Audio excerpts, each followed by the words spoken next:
Good morning. This is Pat O'Connell. I'm calling to order the New Mexico Public Regulation Commission's regular open meeting on Thursday, October 19th, 2023. So with us this morning is Russell Fisk from the Office of General Counsel. So Russell, could you do a roll call? Yes, Mr. Chairman.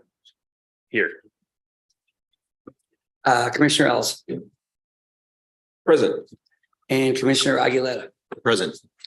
Mr. Chairman, we have all three commissioners present. Great, thank you. So next on our agenda is a pledge of allegiance and pledge to the state of New Mexico. I pledge allegiance to the flag of the United States of America and to the republic for which it stands, one nation, under God, indivisible, with liberty and justice for all.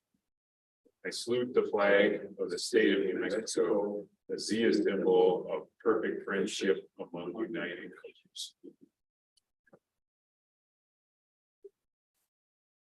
Thank you. Next item is consideration and approval of the agenda. Commissioners, do you have any proposed changes to the agenda that got posted Monday morning? Mr. Chair, one consideration, and we may get to this when we discuss the SPS stipulation. We may want to go into executive session if we have any need for coming to some agreement on some of the wording in the order. Yeah, understood, and that is included on the agenda, so as a possibility. Do you have any changes, Commissioner? No changes for me. Okay, so seeing no proposed changes to the agenda, I move that we adopt the agenda as posted on Monday morning. For a second. Mr. Chairman, how do you vote? Yes. Commissioner Aguilera, how do you vote? Yes. And Commissioner Ellison, how do you vote? Aye. Mr. Chairman, we have the agenda as is approved. Thank you. Mr. Rodriguez, do we have anyone registered for public comment? Mr. Chair, we do have one individual. However, I don't see him on Zoom, and I'm not aware of anyone in the hearing room. Okay. Is there anyone in the room that's here to make public comment?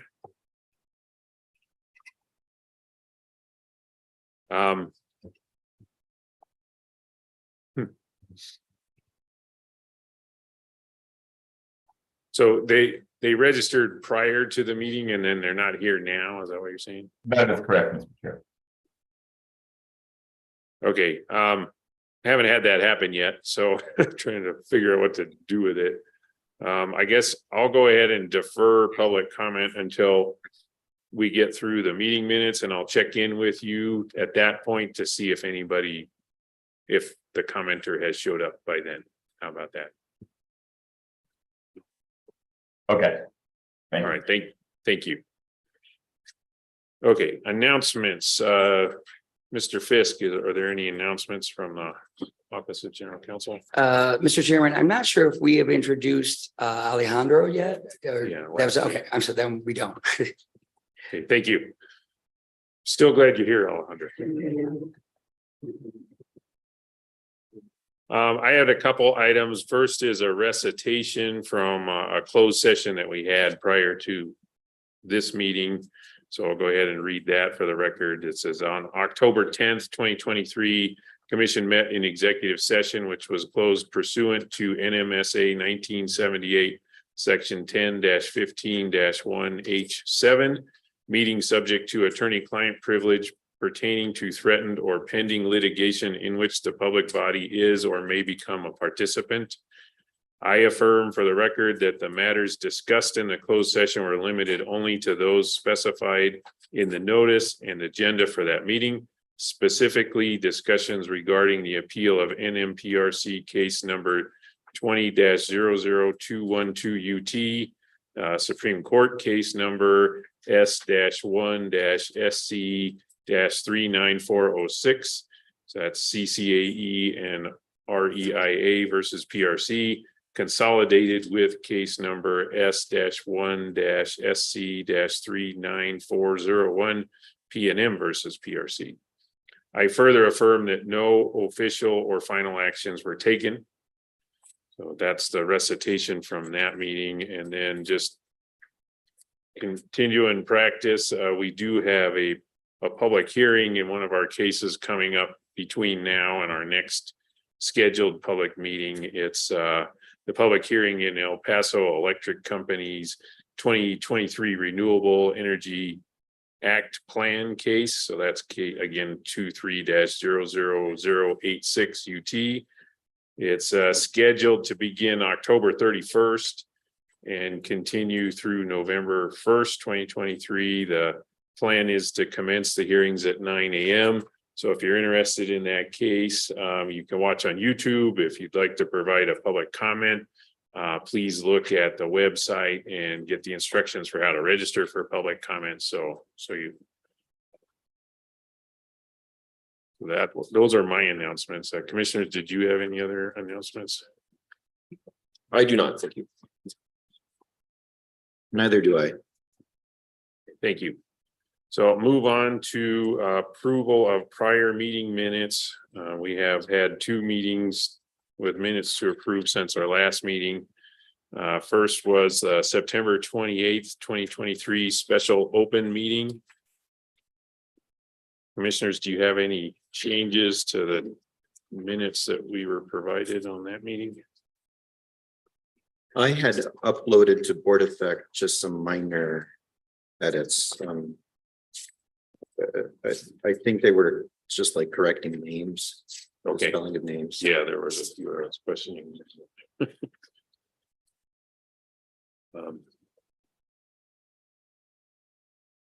Then, did you have any changes? No. I don't have any changes in the special meeting notes. I thought that they were a good reflection of the topics that were discussed at the meeting.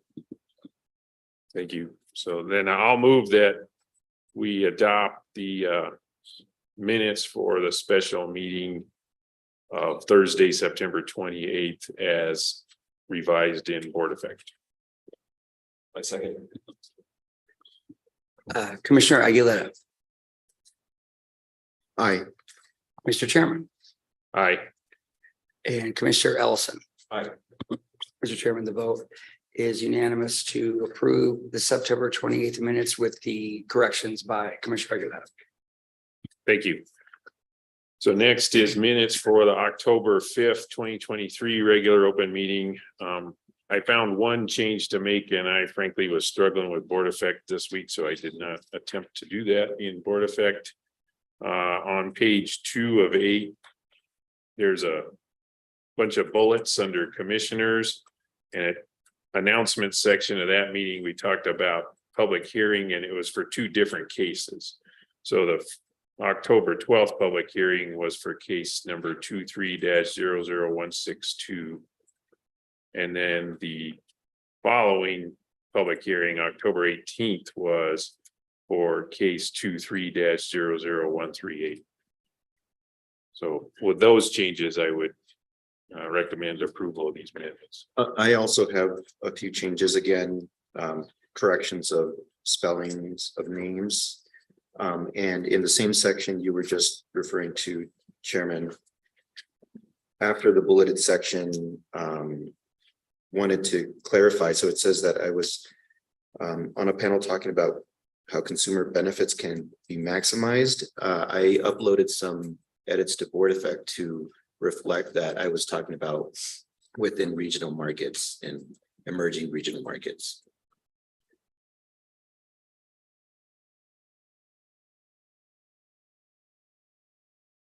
Thank you.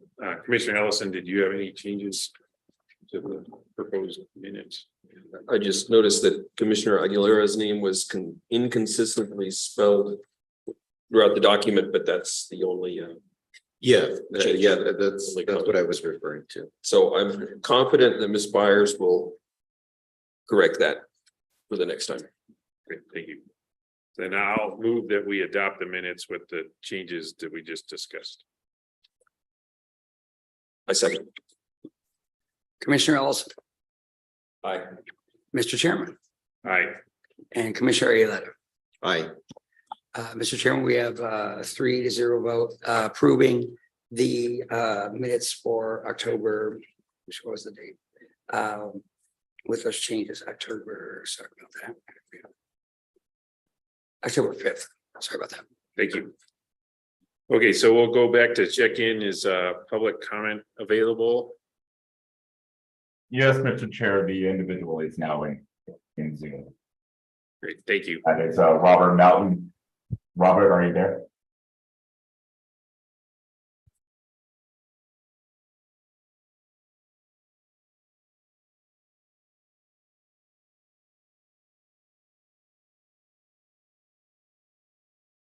Robert, your microphone is muted.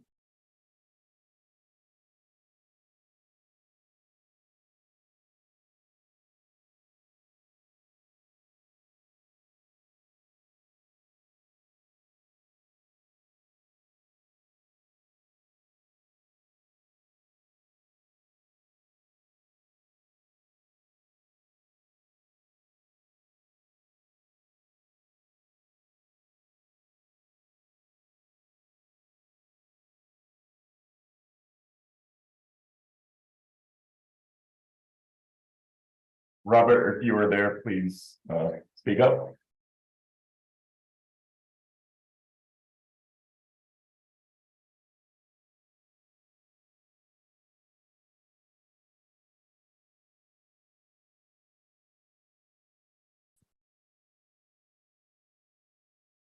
Okay, so it seems like we're still having some technical difficulties with that, just out of respect for the agenda and everybody else that's here.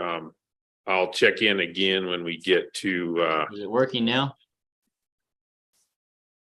Yes. okay. Please proceed and we've got a long agenda and so I'd appreciate if you could keep your comments to 3 minutes. Is it my turn? Can you hear me? Yes, you can go ahead. Okay. Thank you, Chairman O'Connor, Chairman Aguilar, Chairman Ellison. I'm speaking today on behalf of the membership of the IBW, which represents linemen, servicemen, power plant operators, maintenance personnel, and electricians. The membership supports a timely decision from the commissions on the SPS's rate case. With the aging generation units on the SPS system and increasing load growth, certainty related to the fleet transition is a top area of interest for the membership. The membership also supports a rate case outcome that reflects agreement among parties to the case. A lot of work by all parties has gone into understanding and evaluating the rate case. Rate case outcomes are immensely important to SPS, to the communities it serves, and importantly, its workforce. The IBW respects that the commission has a very important job as regulators to take and balancing with the public interest. We encourage the commission to approve the stipulations with no modifications. These stipulations provides certainty with regards to generation lives, including bargaining unit compensated changes, and reflects on investments made by SBS to reliability and to serve its growing customer load and the state's economy. Thank you, Mr. Commissioners. Thank you for that public comment. And glad we got the Zoom worked out. Okay, so sanity check. I think now we're at the consent action items. Just knowing my past history of doing a bad job with keeping track of it. Okay, so consent action items, we have a transportation case and 3 utility matters. Is there any discussion on the consent agenda? I do have a question for Mr. Fisk on one of them. Item B3, which has to do with the utilities advice notices. Yes, Yeah, do you have it pulled up? I'm looking at paragraph 11, and we're talking here about disposing of advice notices. And I'm wondering if it would be more appropriate to say accepting or approving or. Commissioner Aguilera, the reason I use the word disposing of is I know that word generally has some kind of negative connotations, but it is a word that's used has been used in the past with regard to like disposing of an application, disposing of a petition. It means any kind of outcome. And the reason I use that instead of accepting is that 2 of the advice notices here would be rejected. The 2 SPS is paragraph C, SPS is original 317, EPE's original 293. Those were the ones that staff worked with the companies because it needed some corrections. They filed the amended ones. Those are being allowed to go into effect. So I use the word dispose because that's a broad enough word to encompass both rejection and acceptance. Okay, yes, and that relates to another question that I was going to ask as to whether the original amended advice notices needed to be rejected since they were amended and presumably superseded. Yes, Commissioner Aguilera, it's not clear, we know whether an advice notice that is subsequently amended, an amended version is filed, is automatically considered withdrawn. In fact, I would say it's not. So we treat them as still being the original one as a filed advice notice, which could go into effect on its effective date, despite the fact that the utility has replaced it with an amended notice. Okay, thank you.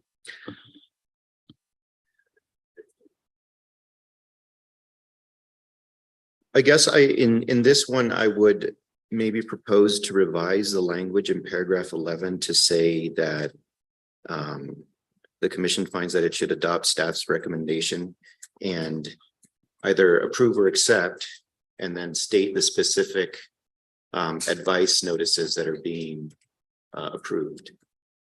Okay, I can do that, definitely. If others are amenable to that. Well, I'm amenable to that, but it looks like we're correcting something that's not wrong.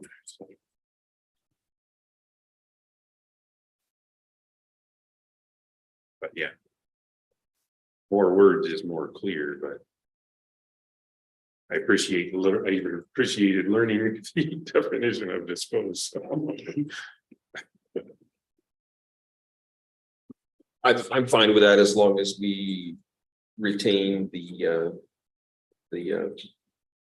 action that's laid out here. Okay, so I'll move that we adopt the proposed orders on the consent action agenda with the edit to item B3 as discussed. I second. Mr. Chairman, Aye. Commissioner Aguilera, Aye. Commissioner Ellison. Aye.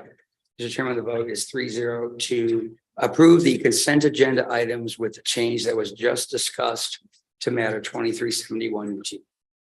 Thank you. Okay, so next item on the agenda is Southwest Public Service Company's rate case. I think we have Ms. Stephans available. She's currently in Florida attending NARUC's rate school, so it's kind of ironic that she gets to work on an actual rate case while she's learning about rate cases in general. So thank you for being here this morning, Ms. Stephans. Of course.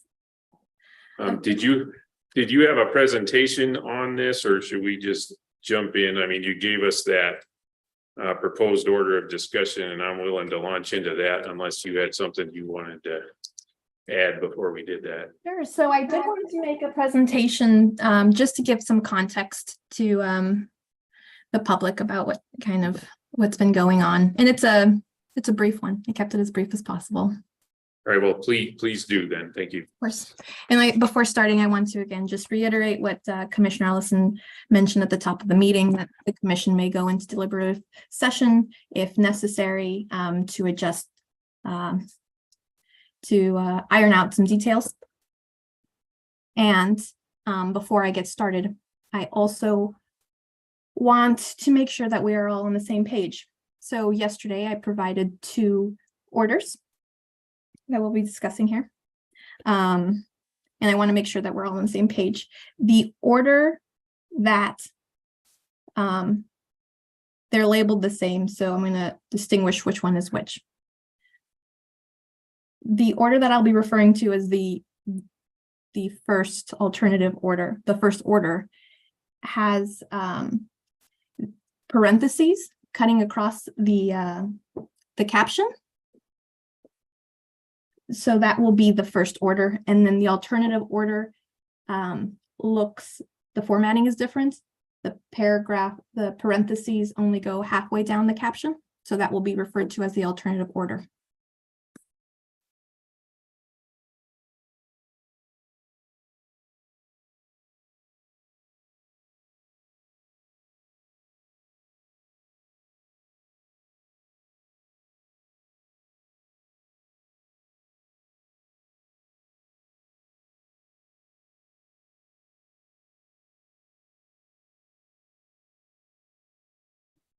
Okay, so to get started, so this is in the matter of the application of SPS's revisions to retail rates, authority to abandon Plant X, Unit 1, 2, and Cunningham Unit 1 generating stations, and amend the date of the Tolk generating station retirement. In November 18th, SPS filed its application, and on November 30th, the commission issued its initial order suspending its advice notice and appointing a hearing examiner. On December 23rd, the hearing examiner issued a procedural order setting a deadline for stipulation to be entered of May 8th. And by February, there were 11 interveners in this case. On March 22nd, the hearing examiner granted an extension for the parties to enter a stipulation, and the comprehensive contested stipulation was filed on May 18th. Of the 13 parties in this case, 10 signed on to the stipulation, 1 took no position, and 2 opposed. And of the 2 who opposed, 1, CCAE, filed a statement of opposition. As an overview of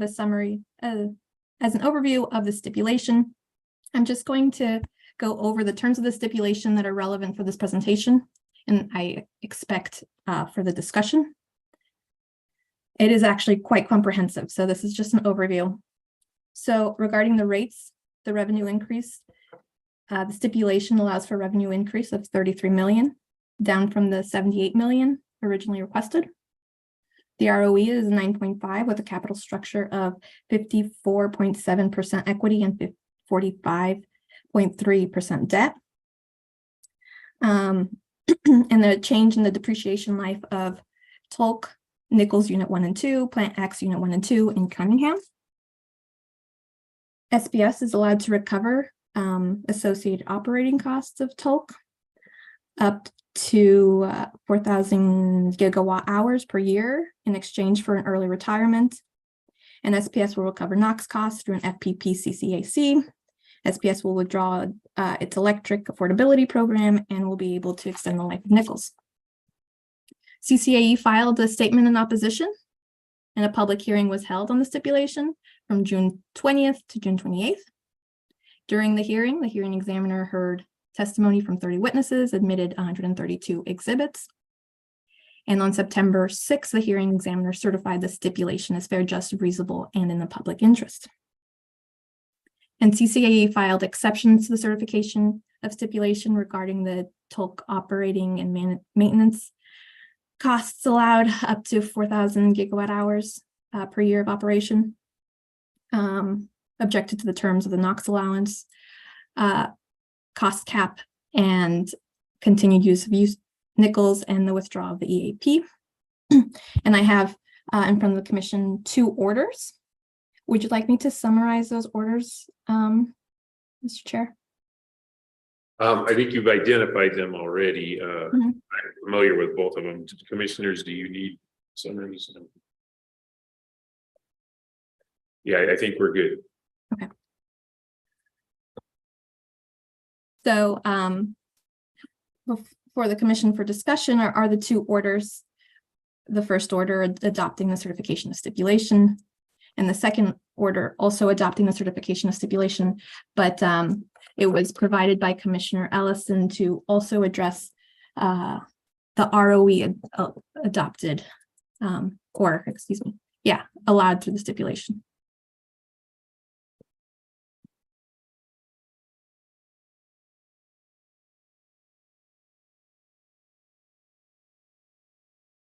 Yeah, thank you for that. So I'll just go ahead and proceed. Just want to confirm understanding of where we're at in evaluation of this. We have a certification of the stipulation. We've received some exceptions to that certification. Where we're at today as a commission is kind of a couple lanes that are available to us to format the discussion. I'd say, is there anyone that would like to discuss just rejection of stipulation and proceeding to a litigated case on the initial application? No, I would not be in favor of that at this time. Thank you. Me either. Yeah, thank you. And then the next option that's available to us, and again, based on the two orders we have here, I think I know the answer, but I just want to be clear, is that does anybody want to discuss a modification to the certification of the stipulation? I do not. No, I do not have any proposed modifications. Okay, so then my understanding of where we're at is different ideas of what should be in a final order that accepts the certification of stipulation. We've got a couple different ideas out there.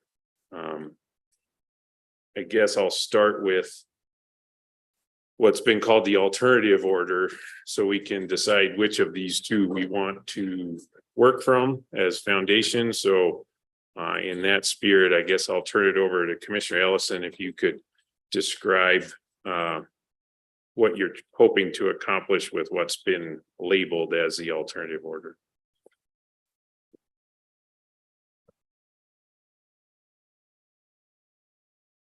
Let me say that, I would be fine working off of the, I guess, first proposed order, as long as there's room for a concurring opinion being issued in the matter. I do have some thoughts to express around ROE and capital structure, and I think that was part of my thinking around the alternative order. I would be okay with expressing those as a concurring opinion. There were a couple things in the primary order, though, that I would want to discuss and hopefully see changed in that.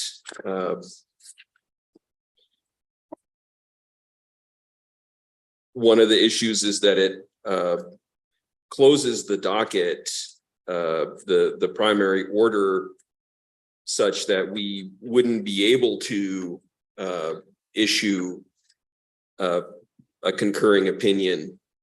So, there are a few issues like that I think we would want to hammer out.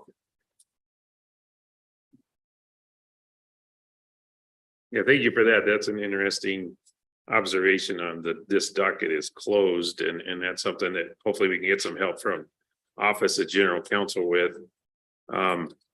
Just to add to the discussion you started here, am intending to offer an opinion explaining my vote also. One of the things I think is just as a new commission that this really helped crystallize for me is the value of the fact that there's three of us and we're all different. So the task in front of us today is voting whether to adopt a certification. Certification is hearing examiners' reasoning and sifting of the evidence and the record and coming up with an opinion there. There are some cases where I found evidence that she cited as more compelling than what she cited, but results the same. So we actually have 4 opinions on how you get to a yes here. And so started from that foundation. And then a lot of the changes I'd like to make to the order that's in front of us is frankly deleting 2/3 of it.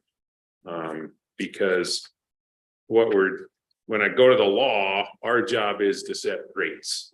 And so rates is really the tariff sheets that is in the certification of stipulation. And frankly, that's an attachment to the stipulation. So if we're building up this cake, we've got the stipulation that included revised tariff sheets. We've got a hearing examiner who has certified the stipulation and provided analysis and description of the record that while I may have come to it a different way, I agree with the end result there. So really, to me, the task before us is just yes or no. Do we agree with the certification and stipulation?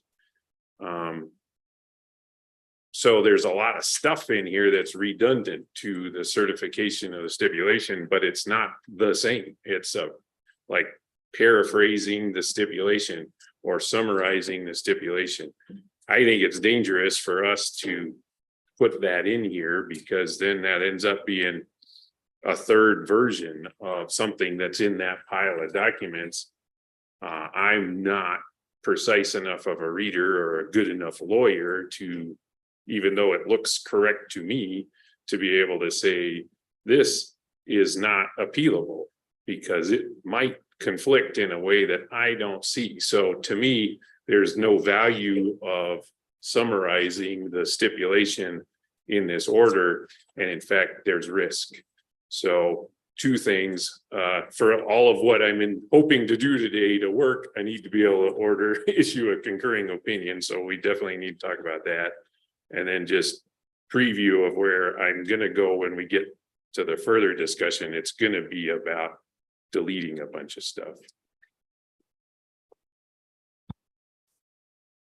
In terms of the summary of the stipulation, I would be fine eliminating that.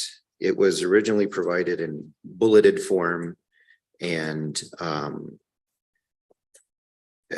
had a mixture of well, for various reasons, I thought it would be better to have a narrative. But if the alternative is to delete it completely, I don't have any concerns with that. Yeah, my suggestion on there would be just this paragraph 12.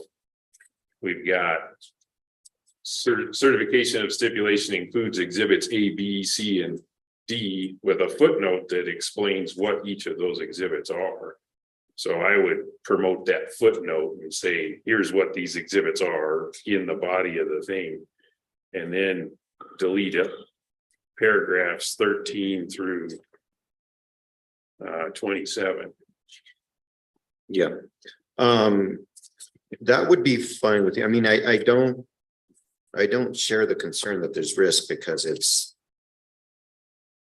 basically taken word for word from the stipulation, but I don't have any concern with deleting it. Yeah, at a minimum, it's redundant. Because the order isn't the whatever many pages we're looking at, it's the whatever many pages that we're looking at, plus the certification of plus the stipulation that includes all those exhibits. So it's a pile that we're not gonna modify 7/8 of that pile. I think there's some value in having a summary of the stipulation.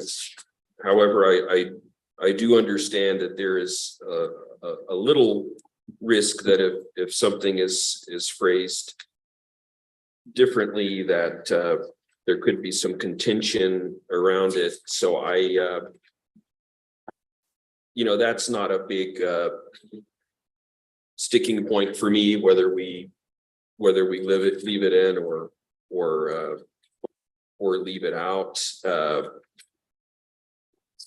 I think, there are some things in it that apart from, these summary type statements that I think are questionable I'm looking at the main one here in number 36. It talks about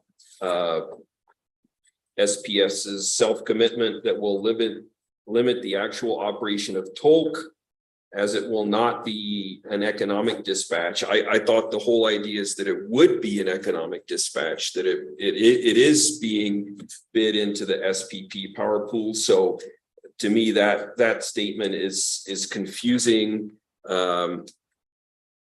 In number 39, it stated that the commission would look favorably upon a program like the EAP. We have not discussed that. I don't think that should be taken for granted, that I would look favorably on that. So, I think that's an example of a statement that is not needed. So I do want to talk about those. I agree with you about the economic dispatch in paragraph 36. I also wanted to eliminate that EAP paragraph. But can we go back to I feel like maybe we should talk about the order as it is in terms of the summaries first and have that settled, and then we can get into the substance. Yeah, that's a good suggestion. So it sounds like some of us may see value in summarizing the stipulation. However, it's not needed necessarily for us to be able to issue this order. So I think the suggestion was to eliminate paragraphs 13 through, you remember which one it was? 27. 27, yes. So it sounds like maybe we are on the same page on that. Yeah, and then just by way of clarity, I was also saying unpack the footnote 2. So instead of that being a footnote, just say, Okay. move the text of the footnote up to be a sentence after exhibits A, B, C, and D.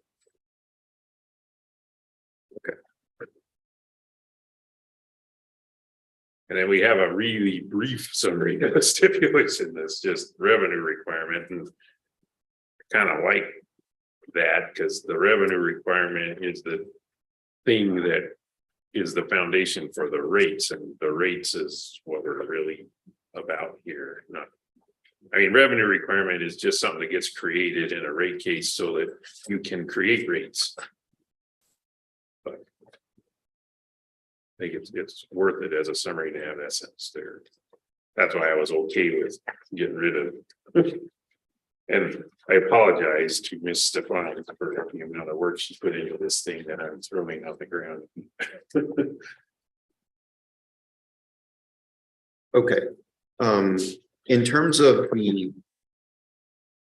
just staying organized, the summaries of the exceptions. Does anybody have any objection to the way it's written? Would like to make any changes? Well, yeah, I think that's definitely, we need to have a bigger conversation about that because the paragraphs that you and Commissioner Ellison have flagged fall in that section, right? So it's an interesting, maybe unique situation here that we had exceptions to the stipulation. Those are addressed in the certification of stipulation. And then we had exceptions to the certificate of the stipulation that are the same as what got addressed in the, so I guess that's my first question. Do we agree that the exceptions to the certification of the stipulation are the same as the exceptions to the stipulation? I mean, that's a paragraph that's in this final order right now. Right, I do not agree with that. Okay. I think they are largely the same. But the exceptions also discuss terms that were agreed to in the stipulation, which did not exist before the stipulation was filed. No, we had stipulation was filed, and then there was one party that objected to the stipulation. Mhm. And then we had a hearing.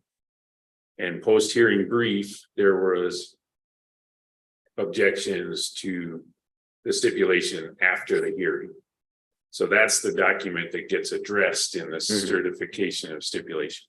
Then we have exceptions to the certification of stipulation. That's what I was, again, not a lawyer, thinking these are the same, that there wasn't anything new that was provided in the exceptions that were filed after certification of stipulation. And because certification of stipulation already addressed those topics, that maybe, I'm just offering this for discussion, but just trying to be clear on the point I'm trying to make here, that if we agree that nothing new came in on the exceptions to the certification of the stipulation, then this paragraph saying, well, that's already been addressed in the certification of stipulation, do we need to do any more than that?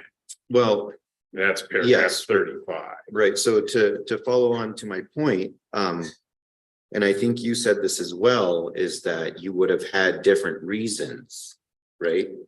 For approving the stipulation, or different responses. And then were included in the certification of stipulation. Well, and that's why I wanted to get to concurring opinion, because I think it's not productive to try to create one document where you have a different reason, I have a different reason, he has a different reason, we're all at yes. We can't create that document, because then we're just arguing with each other in the document and subtracting from the value of we're saying yes. Well, where I'm coming from is that I believe that we need to thoroughly respond to the exceptions so that the order is legally sound in the event of an appeal. And so I do think that we need to address them somehow. Yeah, And so that is my concern, is if we all just issue our concurrences with different reasons, it's not going to look good in front of the court, right? Like, we can't even agree to why the exceptions. that's why I was trying to have a discussion, is paragraph 35 sufficient?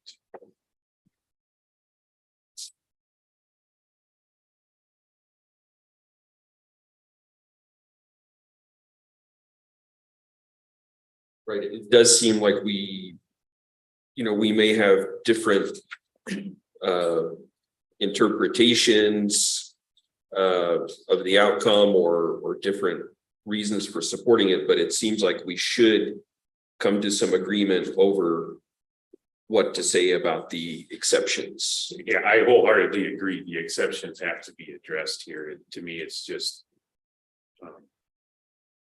do we go blow by blow? And or not? And if we feel like we need to go blow by blow, then we are going to have to try to find a consensus on these. And it's The paragraphs I identified that I would like to change are 36. Yeah, and I understand wanting to change 39. I didn't have specific ways to change it, but those were the two that I highlighted. It sounded like that's not the whole list, so you could have had some other ones. I have the same paragraphs, 36, I would revise the explanation there. 39, I would delete because I do think this one was addressed, as you explained in the hearing. And I'm also not sure that I fully agree with it.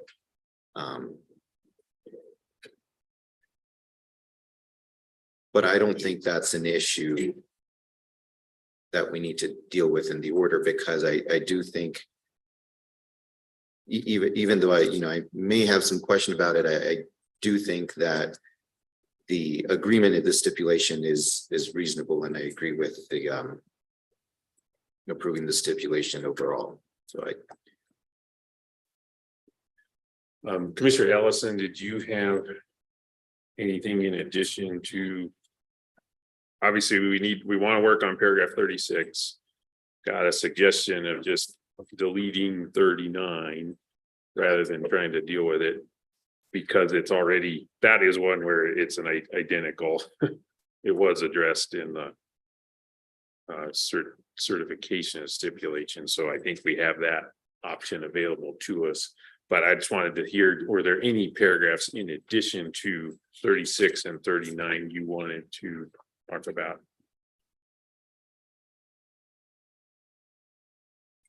I guess I hadn't identified any, I just wanted to maybe get some clarity on the legal side. If Miss, Stephans could maybe speak to this point as to the exceptions, does, I guess to some, certainly exceptions were addressed in the certification of stipulation, but to what extent does it make sense for us to be clear about the commission's rationale for those dealing with those exceptions? Now, it's always best practice to include a reasoning for the commission's actions in each order to the extent possible. Now, there's some Supreme Court precedent that says that an agency need not expressly articulate the reasons for a decision as long as the record contains sufficient evidence to support sufficient support of it. Now, CCAE's exceptions are very, their exceptions are regarding, I think, like 3 or 4 terms of the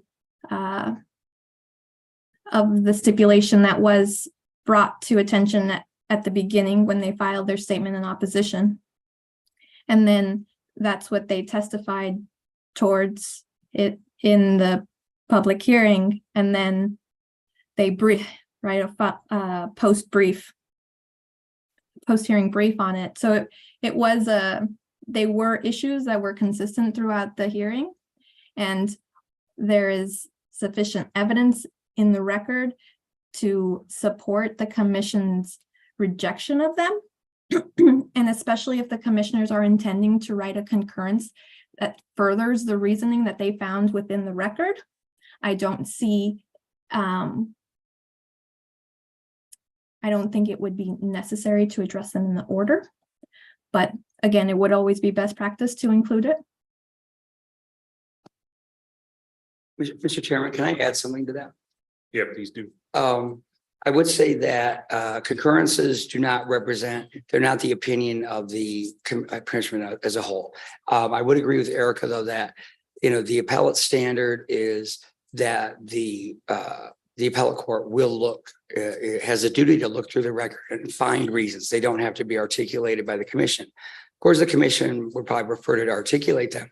And one thing I was thinking is that to the extent that exceptions are already addressed because they were already raised in briefing and they're already addressed in certification, there could be, you can put in the order, you can note that these exceptions were already fully addressed by the hearing examiner in the certification. You can even point to the parts of the certification if you want to.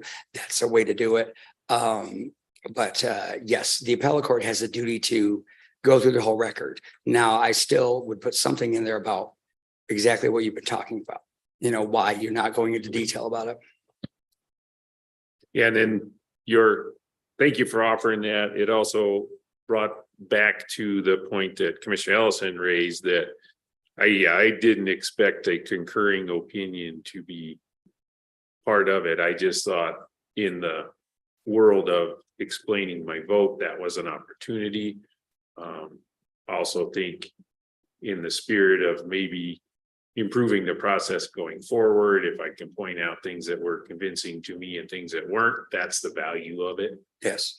It also, and I think sounds like that's what Commissioner Ellison would like to do also with things like ROE and those type of things. So I see it as valuable for us to do that. Does it matter that the docket's closed if it's not something the court's going to look at? Well, Mr. Chairman, things do get filed in dockets even after they're closed, and generally they're considered valid. But you could also just modify that part of the order to say, this docket is closed, comma, except for the filing of concurrences that are expected, by a certain date. I would propose for that topic that we change the language and say this docket shall remain open for 1 week for the filing of opinions. That would definitely work, Commissioner Ellison. Yeah, I mean, I guess I would be fine with that because, I mean, it also says that the order is effective immediately. So I'm just wondering what that means for the rates. But I think in terms of writing an opinion, normally I think that could be done ahead of time and issued this along with the order. I think this is probably a special case.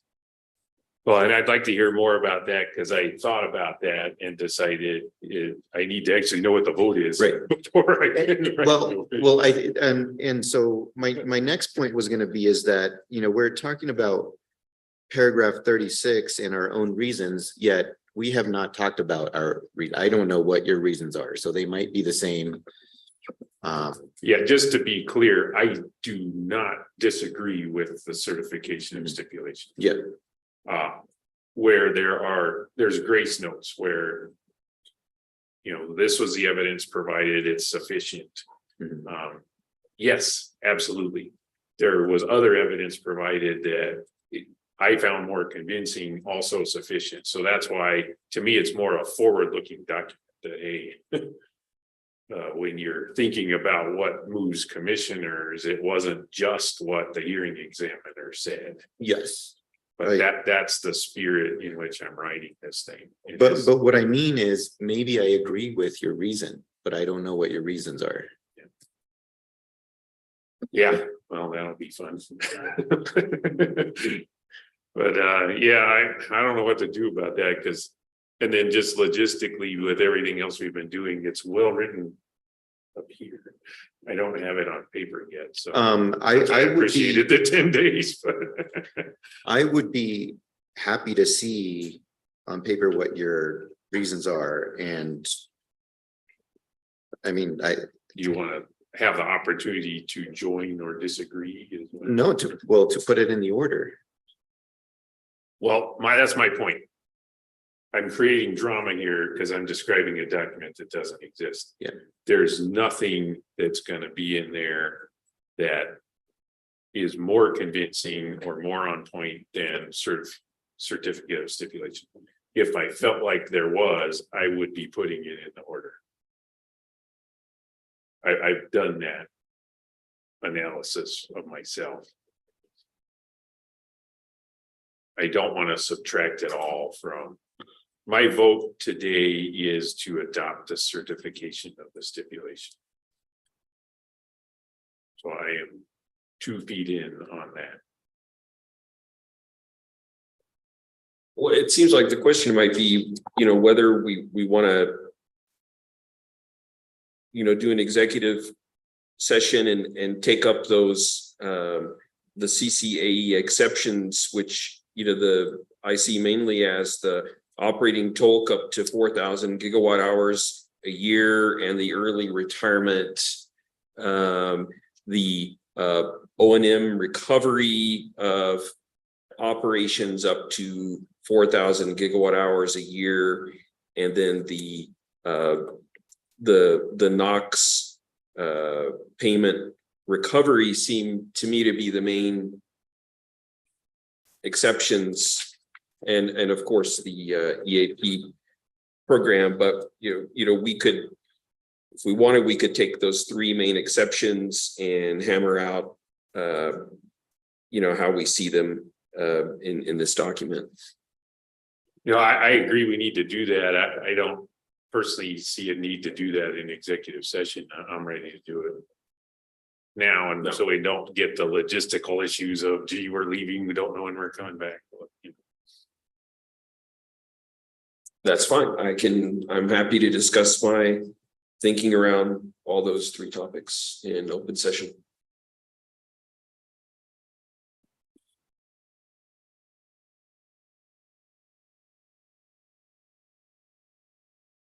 I guess let me, I can start out with how I think about the operating toll up to 4,000 gigawatt hours a year. As I see it, retiring the plant 3 years early is going to save on fixed O&M costs for those 3 years, because the plant's got to be staffed. And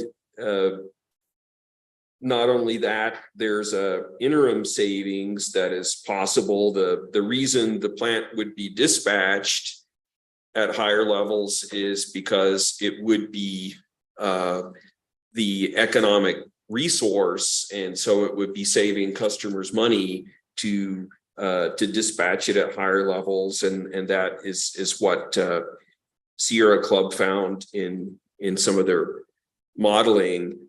I also think it's consistent with the Renewable Energy Act to retire a coal plant early.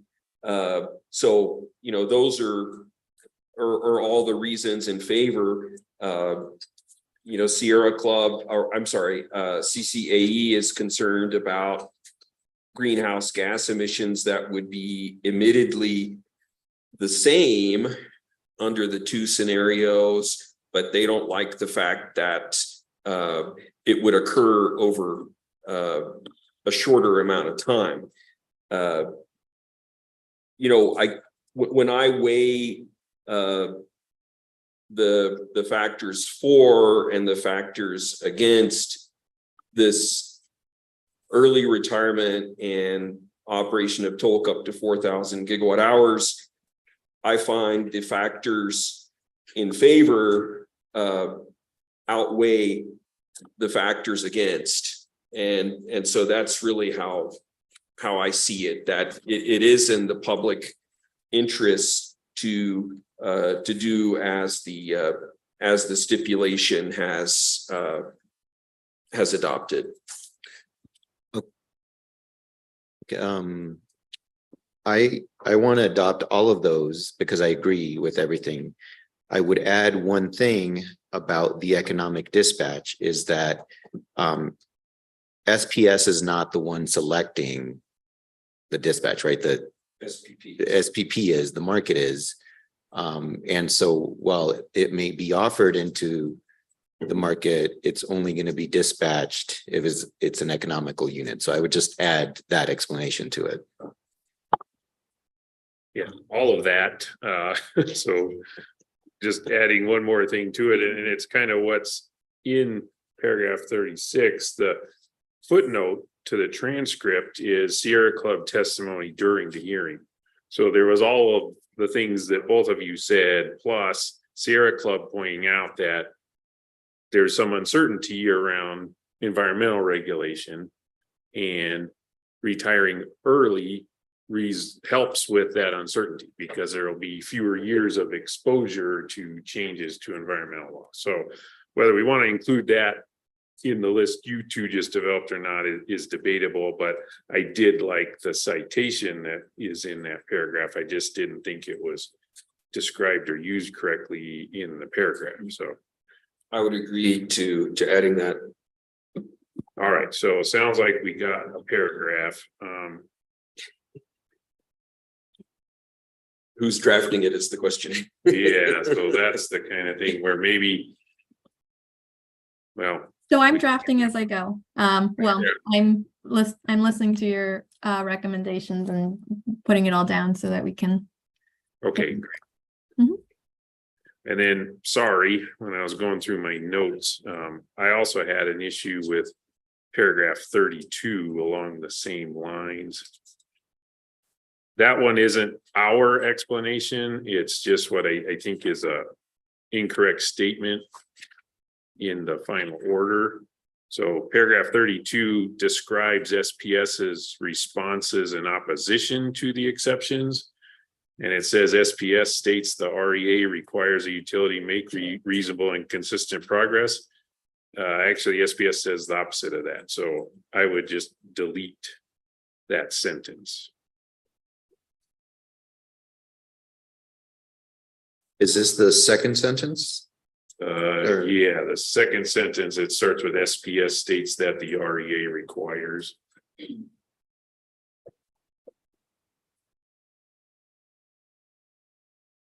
mean, my reading of what SPS says is there is no, the law says reasonable and consistent, but it can be lumpy. Right, I'm not sure there's necessarily a conflict because you know, I know SPS argues that there's not sort of a ratchet. I mean, you can't, you know, if you attain a certain level, you know, that doesn't mean that every single year there's got to be some consistent increase. But when you look at it as a whole, you've got to be moving towards that goal.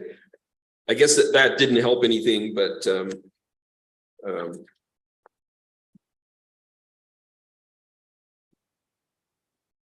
Okay, so just to collect where I think we're at, we've deleted paragraphs 13 through 27. We edited paragraph 12 by moving footnote 2 into the paragraph. We're proposed, this is still a proposal, we haven't voted, right? So let's be clear there. Paragraph 32, deleting one sentence that's about a statement that SPS may or may not make in their exceptions. I was okay with deleting it because I kind of think it doesn't matter also whether it's there or not. We've proposed an edit to paragraph 36 that hopefully Ms. Avila Stefan's captured, and then we'll have to talk about process for how to deal with that. So I think now we're at paragraph 39, EAP, and I would, okay, hold on. yeah, sorry, I just wanted to make one sort of comment about the earlier revisions. You know, I do think it makes sense in paragraph 12 to include you know, that first sentence of paragraph 13 to reflect the 33 million revenue requirement, because we left in 12 what the initial application was, I think it makes sense just to go ahead and state what the where the stipulation ended up at. Yeah, that's a good catch. I agree with that. Yeah, I agree with that as well.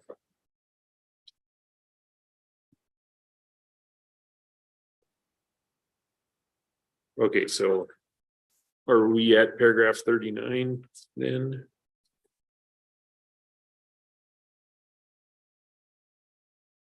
Do we want to have any language in here related to the other exceptions, the you know, the O&M recovery for dispatch above 2,400 gigawatt hours a year and the NOx cost recovery? I'm not sure that we explicitly, well, I guess there is in 37, there is something about the NOx allowance cap. Yeah, for me, the recovery of over 2,400 gigawatt hours is part of the discussion in paragraph 36. You know, I just don't see what basis there would be. I mean, if you're gonna agree to the operation of up to 4,000 gigawatt hours a year, it makes no sense to talk about denying O&M costs up to 4,000 gigawatt hours a year. If the plant is allowed to operate up to that level, if it's been dispatched, then you know the utility has a right to collect O&M costs. I really don't see the point. I mean, so maybe we should state that outright somewhere, but it does really fall out of the agreement for the higher level of operation. Yeah, I agree with that. So, you know, I think that could be a quick statement at the end, just saying, you know, accordingly, we don't see a basis to not allow recovery of the O&M cost beyond 2,400 gigawatt hours. Right, I would support that. It could be just a sentence at the end of 36. So, Mr. Chairman, can I ask for clarification? I'll ask Commissioner Ellison. So is that actually a change, not just to the language, but to the outcome of the certification? No, there would be no change to the outcome. Okay. I mean, that's, you know, it may be slightly different words, but you know, that's what has been agreed to in the stipulation, that if the plant can operate up to that 4,000 gigawatt hour level, and that recovery of O&M costs are allowed. Okay. But you're not proposing that they be allowed to go above that agreed limit? Is that correct? I'm sorry, could you say it again? I'm sorry. Commissioner Ellison, you're not proposing that the utility be allowed to recover above the agreed limit. Is that correct? No. Okay. No. Okay. I'm sorry. I misunderstood. And right. And so I don't want to get, I don't want to make a mistake here, because if I'm not mistaken, in the stipulation, there's a certain amount for that increased operation level that has gone into the base rate. Is I think I'm right about that. So, you know, I don't want to say anything that would contradict or change those terms. Okay. Yeah, I think Thank you're you. right about that. And there's also acknowledgement that fuel clauses where those costs will get figured out. So it doesn't even have to be decided here, other than rejecting accepting the certification stipulation. So in that statement, we're just responding to the exceptions. Okay. Thank you. Great, thank you for that clarification. And how are we doing, Miss Stefans? We're doing great. Great, Good. thank you. Just wanted to check in because we keep editing the paragraph you're writing, so. Okay, so I propose we're back to paragraph 39. Suggestion is delete it. I'm fine with that. Yeah, and as Mr. Fisk mentioned earlier, that we can just include for this one, because it's the same, just a quick statement that says that we agree with the reasons in the certification of the stipulation. So rather than delete it, just replace it Right. with a simple sentence that we agree. Okay, That would be fine. all right. So now we're at the last page. Just want to make sure we have a shared understanding of what this docket is closed means. For me, docket is a bucket. And it's a bucket that's open to put stuff in. And as Mr. Fisk has rightly observed, the commission frequently stick things in closed buckets, but whether that's a good thing or not is a different question. So anyway, I think to me, that's kind of the idea here.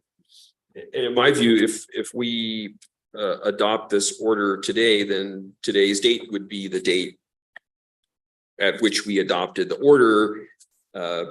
If we chose to keep the bucket open another week for concurring opinions, that I don't see why that would change the date at which we made a decision.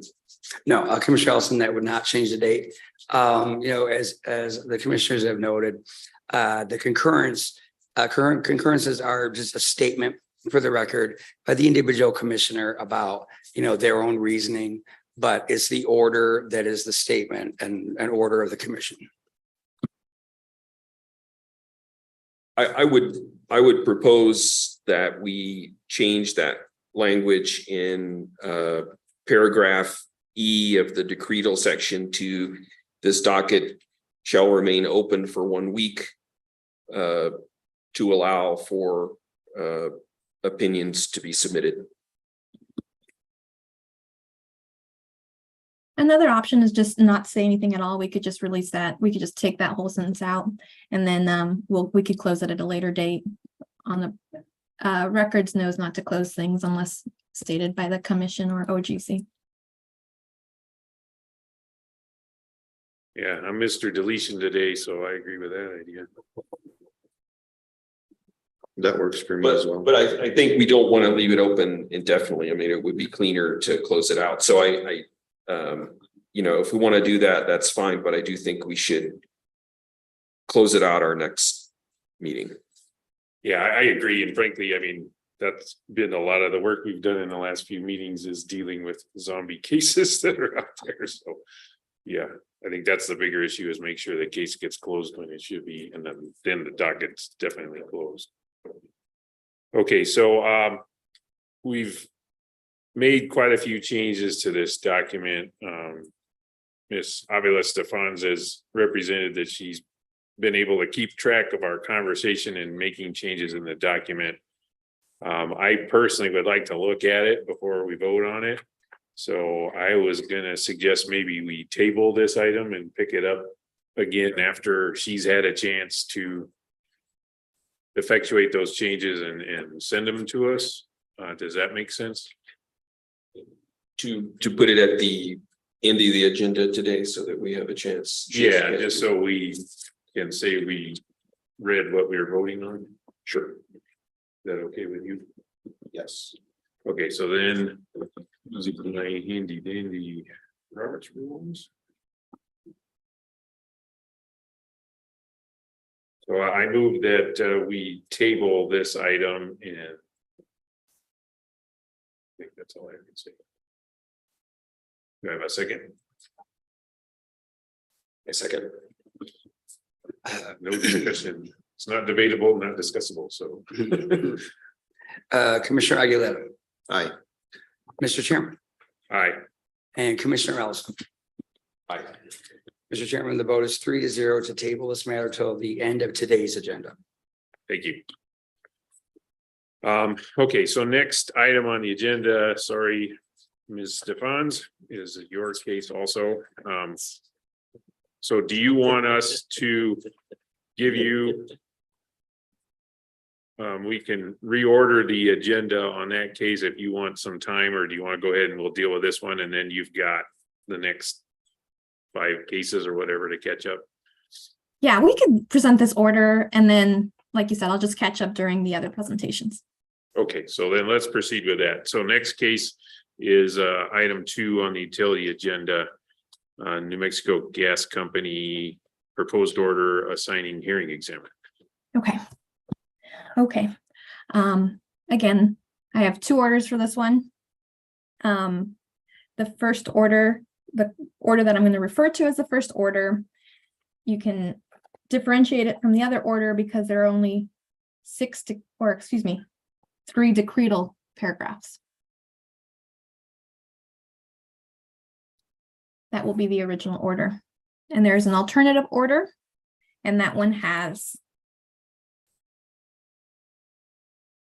many more decretal or paragraphs. It goes to F. And that will be referred to as the alternative order. This one is much more straightforward. And so this is in the matter of the application of New Mexico Gas Company for approval of its revisions to its rates, rules, and charges pursuant to Advice Notice 96. New Mexico Gas submitted their application on September 14th, and pursuant to statute, it would have gone into effect on October 14th, unless suspended by the commission, and it was suspended on October 12th for an initial period of 9 months. The order in front of you is an order designating a hearing examiner, and it is our general order that we issue when designating a hearing examiner, giving them the ability to preside over the cases and any motions and issues that come up prior to the hearing. And this alternative order proposed by Commissioner Ellison carves out in its designation of the hearing examiner an opportunity for the commission to weigh in on, in the event that a stipulation is entered, weigh in on whether a hearing on the stipulation should be held, or if a hearing on the merits of the application should be held. So what this alternative order does, it assigns a hearing examiner to the case. And again, it just has a carve out in the event of a stipulation, the commission will ask the parties to give a brief statement highlighting the state stipulation and explaining why they believe the stipulation is in the public interest. And the commission will schedule an open meeting where the signatories will make a public presentation that's non-evidentiary. And this public presentation will be on an expedited schedule in front of the commission. Again, just explaining why the stipulation is in the public interest. And I will let Commissioner Ellison explain his reasoning behind the alternative order. Great, thank you. So I'm the reason that this was not simply on the consent agenda. And I guess the whole genesis of this was really thinking about a couple of cases. One was the stipulation for the New Mexico Gas LNG storage facility, which I think we did the right thing in saying that that was a stipulation with only 2 parties, and it didn't seem to be that interesting as compared to, or that different really as compared to the original proposal. And it almost felt like it was just happenstance that we happen to, notice that and grab that case. And then I think I thought about the SPS stipulation where I felt that I would have liked to have had a presentation by SPS early on, really as soon as they had proposed the stipulation on the merits of it, and as opposed to having it, automatically go to hearing and then testimony filed, and then the onus is on the commission and of course the hearing examiner to read lots of testimony and come up with questions. I felt that it would have been nice for the utility to present to us in a more informal setting and make the case as to why this stipulation was in the public interest and why it should go to hearing, as opposed to our having a fully litigated rate case. And I was thinking that really the initial order where we're assigning the hearing examiner would be the ideal place to try something different, since the commission does decide which cases to assign to a hearing examiner, and really to what extent the hearing examiner presides over the cases. Why not set something in place from the outset that, if this goes to stipulation, we would like the onus to be on the utility to do a presentation and to informally make the case that that this is something worthwhile to go to hearing. And I think, we've kind of been in a long discussion around tolling of the suspension period. And, I do think that if we're able to very early on, make a determination like we did with the LNG case, no, this stipulation is really not an improvement and let's just not waste time with it, then I think, it gives us another tool in our toolbox to make sure that we're not spending lots of time on something that is not a great deal in our opinion from the beginning. So, I guess those were some of my thoughts as to why I wanted to propose a little different format or for the assigning a hearing examiner and putting a different set of expectations around a stipulation here, and would like to hear what your thoughts are about that. Yeah, thank you for that. Do you have any thoughts you'd like to provide? Yes, several. I could see potential benefits to having the commission decide that question, especially we're thinking about the resources that we have and whether it's going to save time. I could also see drawbacks. It's a change in policy, or not really a change in policy, more a change in practice, because I think we have the ability to do that already. And I do have other concerns. I would like to talk to the hearing examiners to see what they think. I'm concerned about the parties came into this case with a certain understanding of the commission's general practice, and so they have a certain expectation, and I do have some concerned about changing it. It's not necessarily like halfway through because, you know, they haven't gotten to that point, but I don't know what parties would make of this order.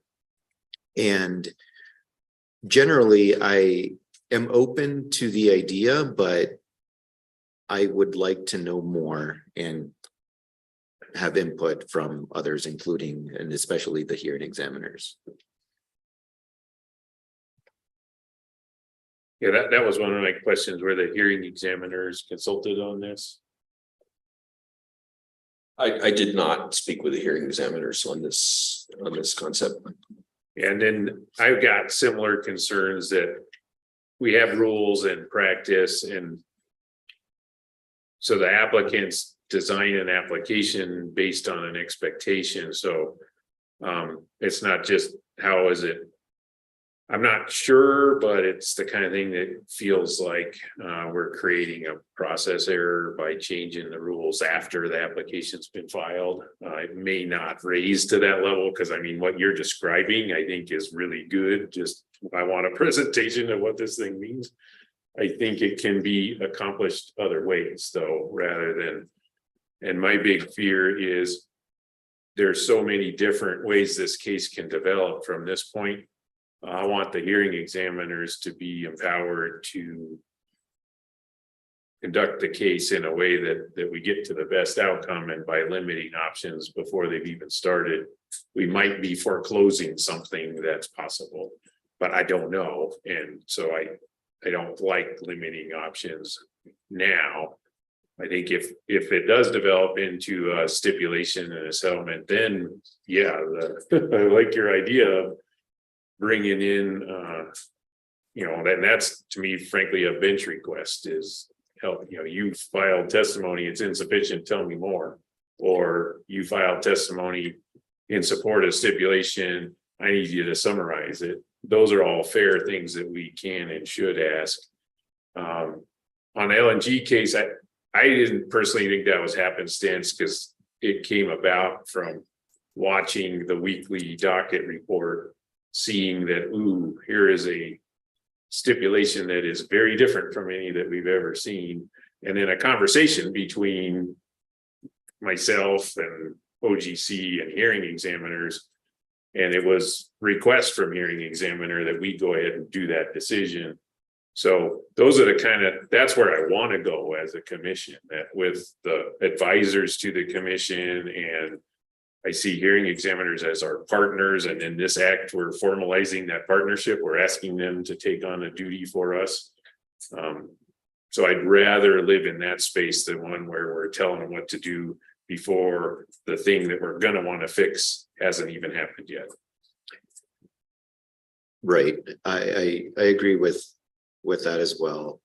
The other drawback that I see is I think we're adding more process, more work for OGC, potentially slowing down the process if, you know, then we have to go through the formality of having a memo, making a decision, and we could end up foreclosing an opportunity on something that might end up being just and reasonable before it even starts. And I don't think that is in the spirit of encouraging stipulations. I understand. I guess, you know, my concern is that we could, you know, spend many months on, you know, the hearings and the process on something that, you know, maybe from the outset we felt was not very strong, or would have preferred just a straight litigated process. And, you know, I guess I felt in this, you know, particular one with the SPS case, you know, I would have liked to have had some presentations by the company as to why this is a good deal fairly early on. And I think it would have helped me prepare for the hearing and, you know, to better know what areas I wanted to delve into ahead of the hearing. So, and, I felt that, there really wasn't the process for that. So, maybe there is a way to do that. But, I do think it's useful to say, demonstrate to us that this is in the public interest, that this is a good deal. And I think that puts a little higher bar from the outset as to the quality of stipulation that we're looking for.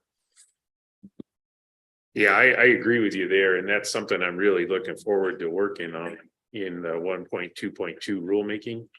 Because one of the things, listening to you, frankly, and thinking about it from my own point of view, one of the things that is, I think, worth discussing in that rulemaking process is if you sign on to a stipulation, you should file testimony saying why the stipulation's in the public interest. Because when I review what happened in the hearing, a lot of it was just drawing out from the parties who'd signed the stipulation why the stipulation was good. They didn't put that in their testimony in support of the stipulation. And one of them didn't even file testimony in support of stipulation, but was an important witness at the hearing, So those are the kind of things that I'd love to explore further during our rulemaking, and I think can improve the robustness of that stipulation process. The other thing this is just me, that I think is crucially important is we do not use up our time right off the bat. So this case, we've only suspended it for 9 months so far. I don't want to use the last 3 months until we know we're going to need them. And we might need them because the stipulation fell apart, right? So that's the other thing that's a little bit, that one's at least within our rules, but just that's something else that's a change in how the commissions operated in the past, just automatically give themselves as much time as possible, but then you have no time at the back end. So I don't want to do that anymore. So that's not what we're contemplating here, but it's the kind of thing that's in a order. So anyway, I appreciate that you brought this alternative to it. I think it's totally great time for this discussion because we're dealing with stipulation here. But having said that, I think I would prefer the order that it's just the vanilla. Take it away, Mrs. Hurst, or Ms. Hurst is what we got in front of us. Right. Well, if we do that, I think I'll want to have some conversations around what happens in the event we get a stipulation. Well, and that's another idea that we've been batting around. We haven't launched it or formalized it, but I'd love to set up a project team with these big cases that has a commissioner, an OGC attorney, a hearing examiner. So these folks that are working together on development of the record of the case can at least talk about stuff like exactly what you're describing. We've gotten to this practice where one of us is on point for single signature orders during the month, but then if there are single signature orders for this case, there's a commissioner who's assigned to think about process for that case. So those are the kind of things I think can improve the teamwork on these cases as we move forward. We haven't done that yet, but that's just an idea that I've been kicking around and I think might help with a lot of what you're legitimately concerned about.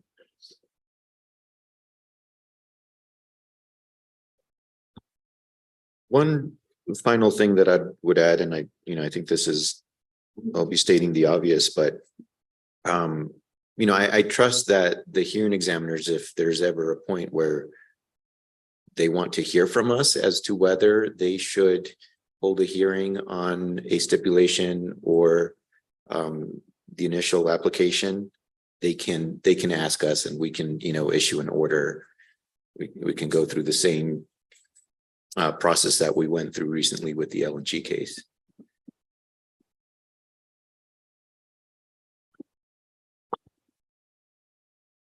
Okay, that excellent discussion in my point of view. Another plank in the boardwalk of we are boring, so that's awesome. Is there any more discussion? I'm gonna move that we approve the order that simply assigns the hearing. I second. Any discussion before we vote? Mr. Bisson. Commissioner Ellison, Abstain. Mr. Chairman, Yes. Commissioner Aguilar. Aye. Mr. Chairman, there are 2 votes in favor of the motion and 1 abstention. So the motion passes. Thank you. Okay, next is utility item number 3, Public Service Company New Mexico Transportation Electrification Plan, and take it away, Mr. Martinez. Welcome.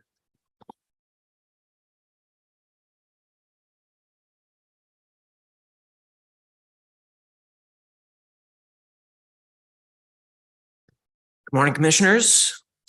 So this item stems from the Commission's order approving PNM's last transportation electrification plan.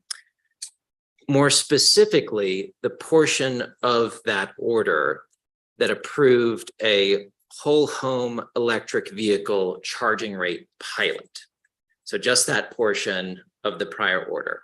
Relevant to this proceeding, that prior order did 2 things. First, it permitted 4,900 EV owners to participate in that rate pilot. And those 4,900 potential participants were split into 2 categories. So there were 3,900 slots reserved for customers who took advantage of an EV charger rebate. And then there were 1,000 spaces allotted for EV owners who wanted to participate in this rate pilot, but did not take advantage of the EV charger rebate. So that's the first thing that the order did. The second thing that the order did was require PNM to file with the Commission when that second category of customers, the non-rebate recipient customers, when they reached 75% of that participation limit. And the purpose of PNM making that filing was to allow the Commission to assess whether that participation limit should be increased to include more of those potential participants who did not receive the EV charger rebate. So that's kind of the background of the prior order. The recent filings in this case by PNM have done 2 things. So they've informed the Commission and said, hey, we've reached the 75% participation rate for those non-rebate participants. So that's the first thing. The second thing is PNM's also requested that an additional 1,000 non-rebate customers be allowed to use that pilot rate.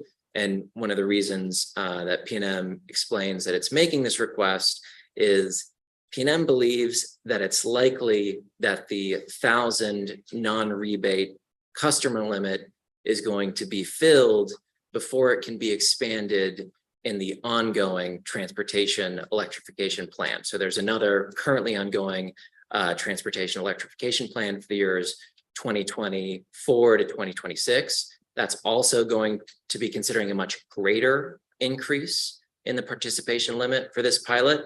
But PNM's concern is that that 1,000 customer limit is going to be reached before the Commission issues an order on that plan. So no interveners objected to PNM's request. Staff did file a response, and the thrust of staff's objections aren't necessarily substantive in nature. In fact, staff observes that PNM's filing ostensibly satisfies the relevant statutory provisions of the transportation electrification statute.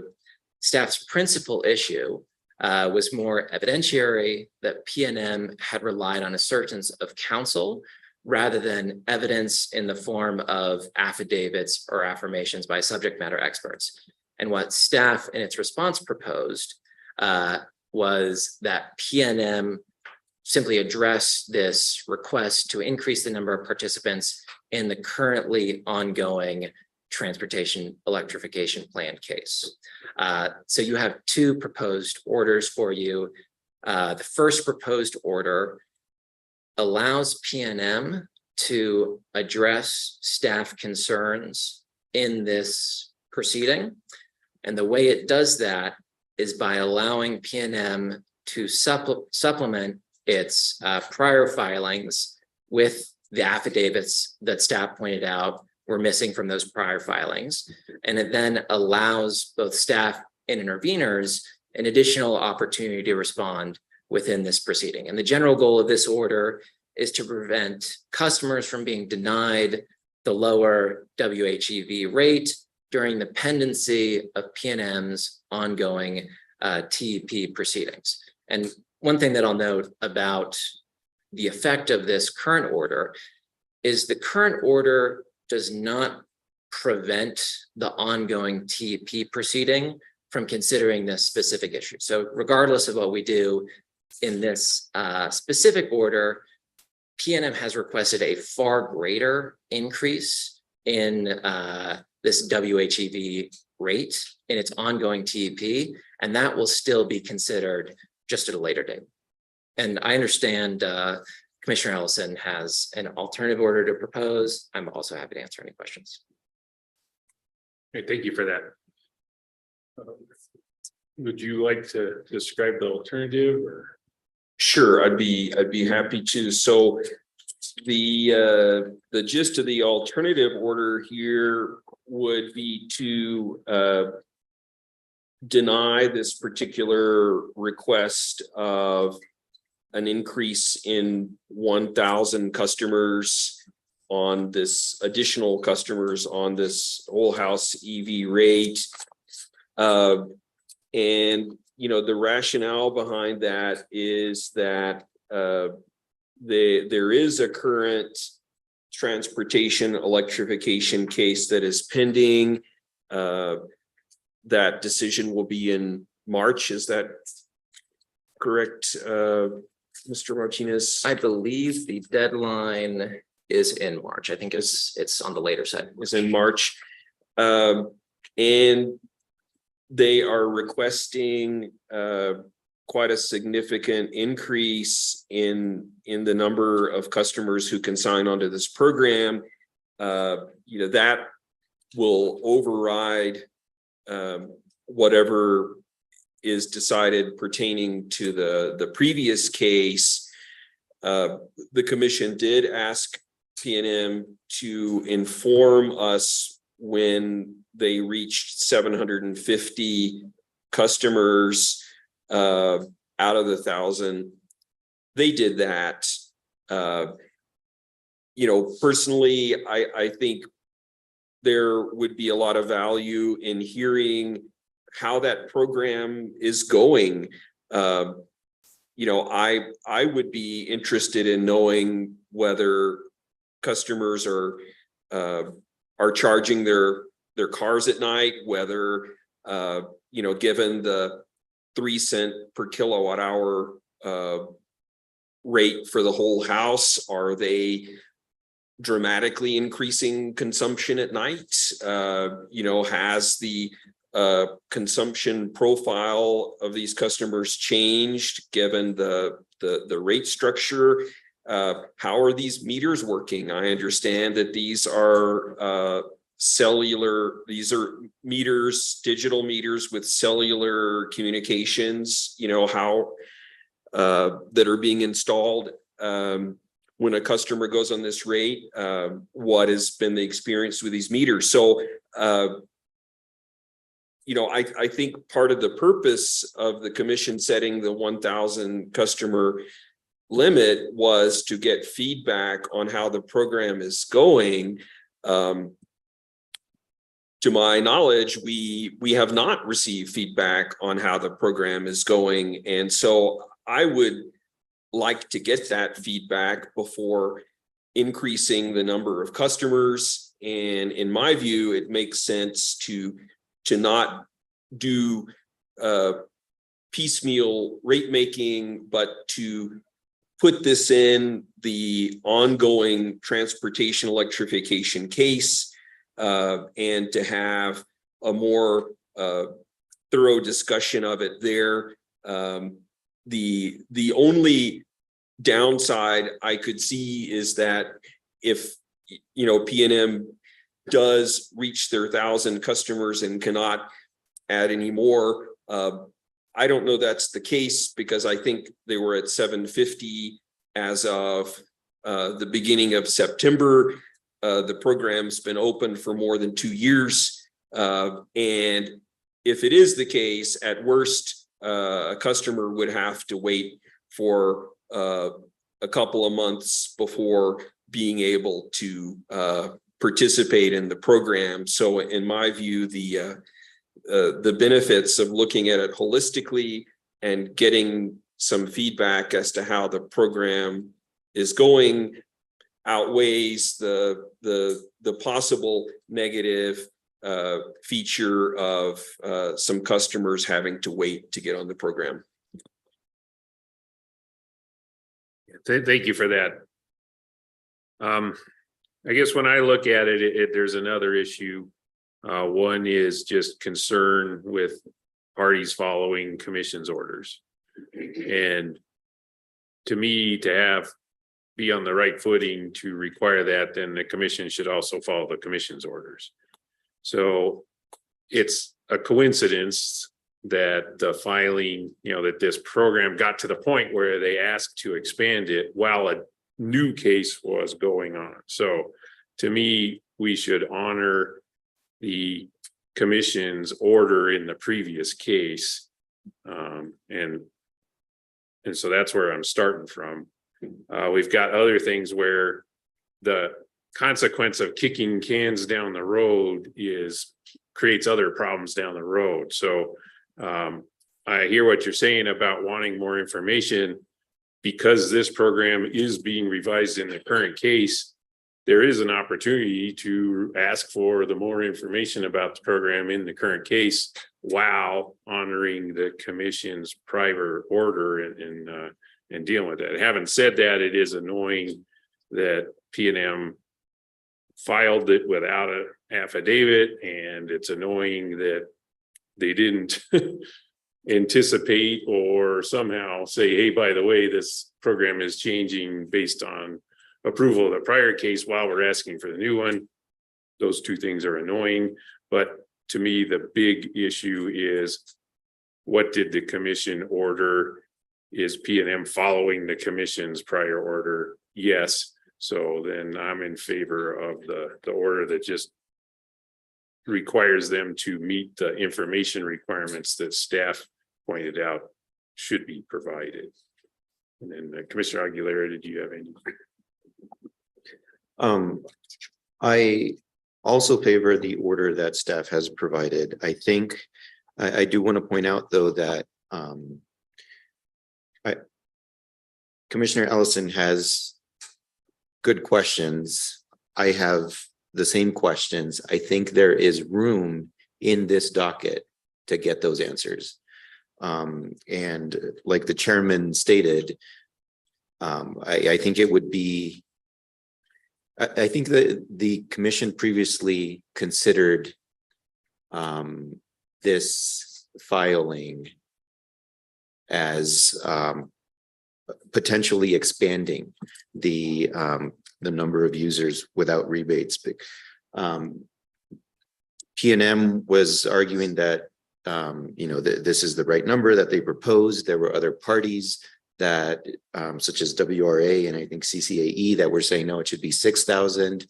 And the commission in the discussion was balancing those factors, but wanted more information as to whether the program should be expanded. And so I do think that the commission wanted the information that you're curious about and that I'm curious about, and the chairman as well. But I don't think that we need to wait until when it shift this into the TEP filing to find the information that we're looking for. So the order currently is asking for an affidavit. I think I hear Commissioner Ellison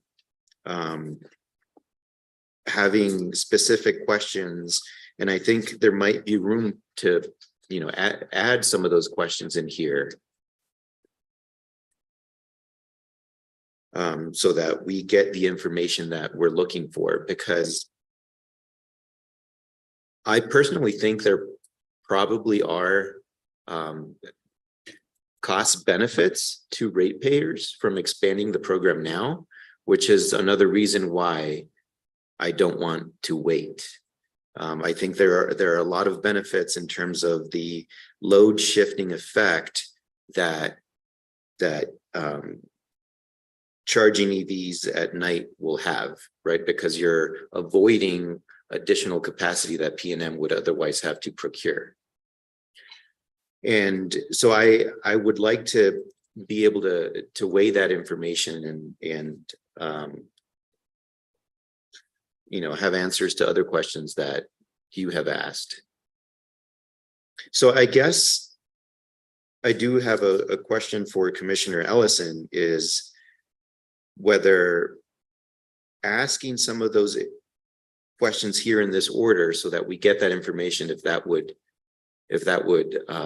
make you feel more comfortable with this order.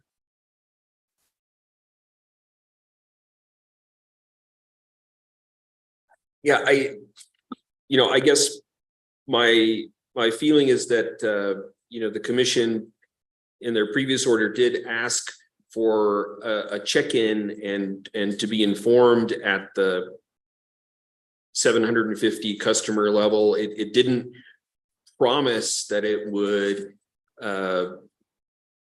issue an increase in the number of customers. The idea was that it would evaluate.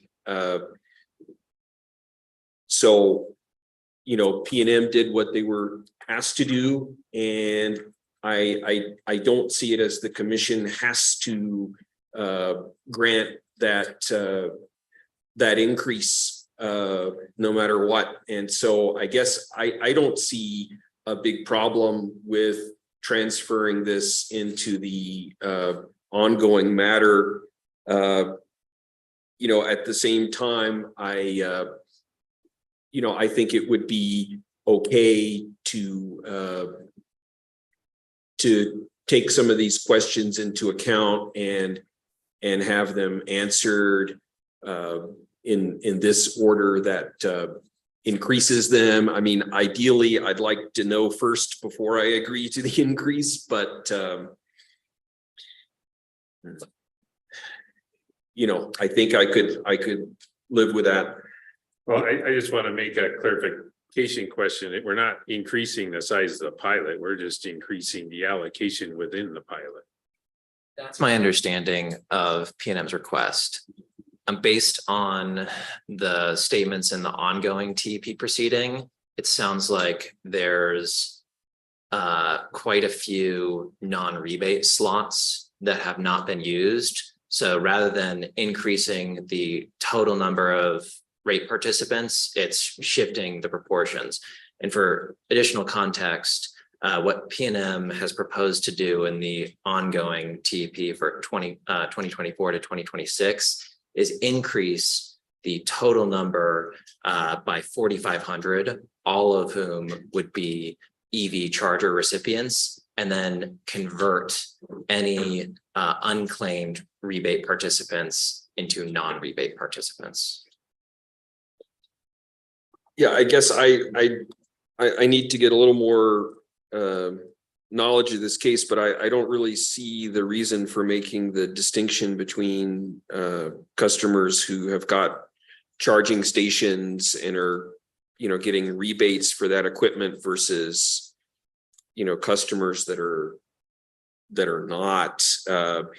You know, I would think if anything, you know, if a customer is charging their EV overnight on a 120 volt outlet, that should be preferred as opposed to a fast charger, given the less amount of stress that it's putting on the system. So why do we want to limit the program to people who are getting the fast chargers and are getting a rebate for them? You know, I'm not quite sure the logic there. I think it may have been the other way around. So if PNM is going to issue a fast charger and give a rebate for that fast charger, the recipients of that fast charger are required to use that lower time of use pilot rate to encourage that fast charging load to nighttime, essentially. Yeah, but it sounds like the way the program has been designed, though, is that they're getting a lot more applicants who do not have this fast charger equipment with the rebate, and they're experiencing a constraint on the number of people they can take, and so therefore they're asking for this extra this reallocation to folks who don't have the rebated fast charger equipment. That's correct. And I don't know why PNM has received more requests. Well, it may not be more proportionally, it's just more than was initially allocated. You know, I do have some concerns going forward with this rate and with the fact that it's at night. And I think maybe, you know, dealing with that in the current TEP case is a little more appropriate. But I guess one of my concerns is that as, you know, PNM gets the San Juan replacement resources online this year, the large solar plants, that we're really going to have the problem of excess solar during the day. And, you know, we may be seeing curtailment at those solar plants. And so we may be looking at a situation where we want to incentivize consumption during solar generation periods, and, you know, giving this really cheap rate at night, you know, may not be the best thing to do. But, you know, that's sort of beyond what is before us right now.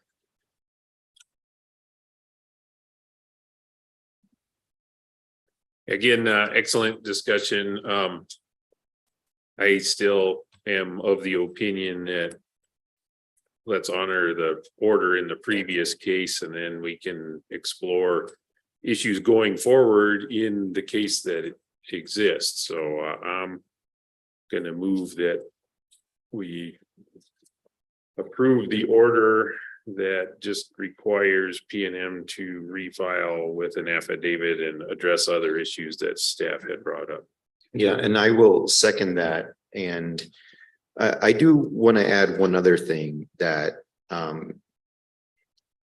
the commission did ask for this filing in this docket, and PNM is entitled to submit it in this docket.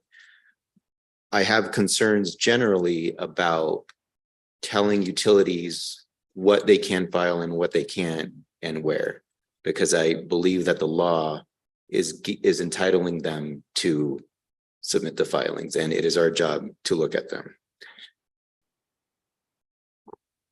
Well, I have no problem with them submitting it as you say they did as we asked, but you know, I think we do have the right to say, thanks, you did what we asked, but you know, you've got this concurrent case and we think it makes more sense to combine. I don't think we're doing anything wrong if we were to do that. Well, I think we need to consider what the factors that, you know, the TEP rule is and law is telling us to consider. And then if it meets those factors, then the law tells us that we need to accept it.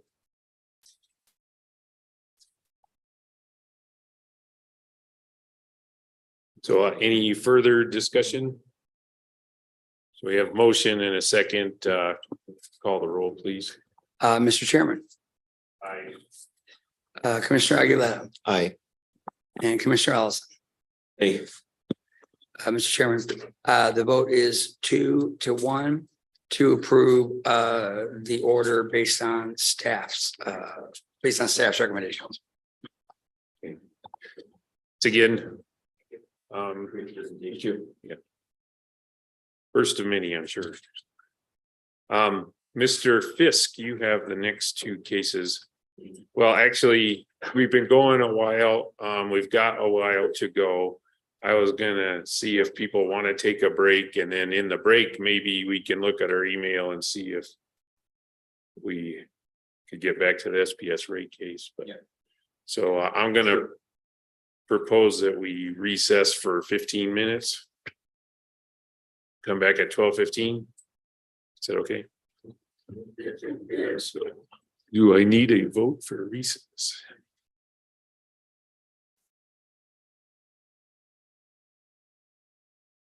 I'm gonna assume I don't, so seeing no disagreement, we're in recess till 12:15.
I'm never really ready to discuss Rosa joint venture.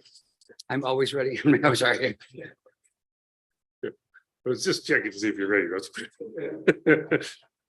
Okay, yeah, so this is Pat O'Connell calling us back into session after our recess. If you're listening in Ms. Stefan's, if you do get something pulled together, just make sure that you include MacLean on the email, and then he's gonna print them out and bring them to us, but we're not ready to untable the SPS rate case yet. So we'll proceed with agenda, and next up is Mr. Fisk and Rosa Joint Ventures. Thank you, Mr. Chairman, Commissioners. I'm not going to go into much of the background of this matter, lengthy background. Of course, I will answer any questions about the background of the case. It's been pending for, I believe, 5 years. I'm not going into detail because John Bagatko gave a presentation to the commission at the last open meeting, as did I. So if the commission has any questions about the background, of course, I'll answer those. But I'm going to go ahead and go right to the content of the order, just briefly describe it. This order would do 3 things.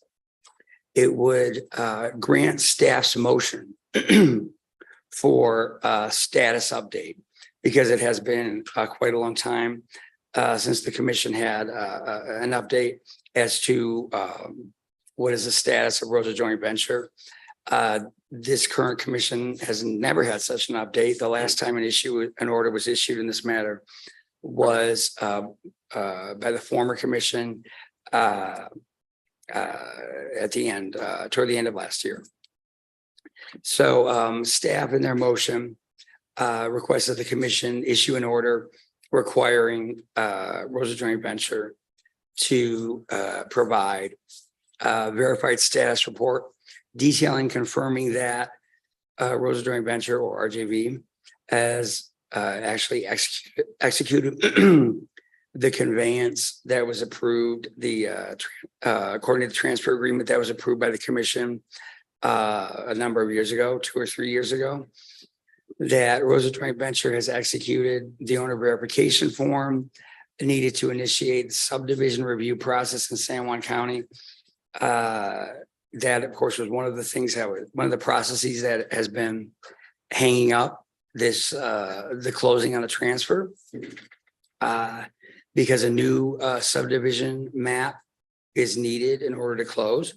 That's something that the parties agree is correct, and apparently there were some initial efforts made to pursue that, but for some reason that didn't go through. It may have gone through now.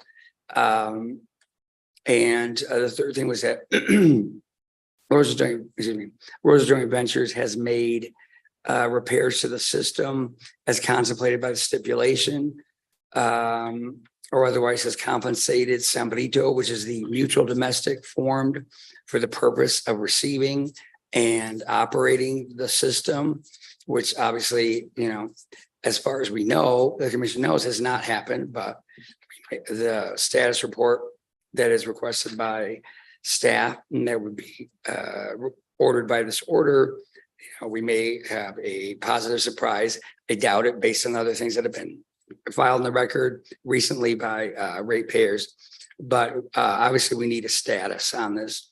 And finally, that Rosa joint venture has executed a change of ownership of water rights required by the Office of the State Engineer and delivered it to Sambrito. That was the other regulatory issue that was hanging up this process. Now, again, this wasn't the regulatory bodies or the state or the county, that was actually hanging up the process.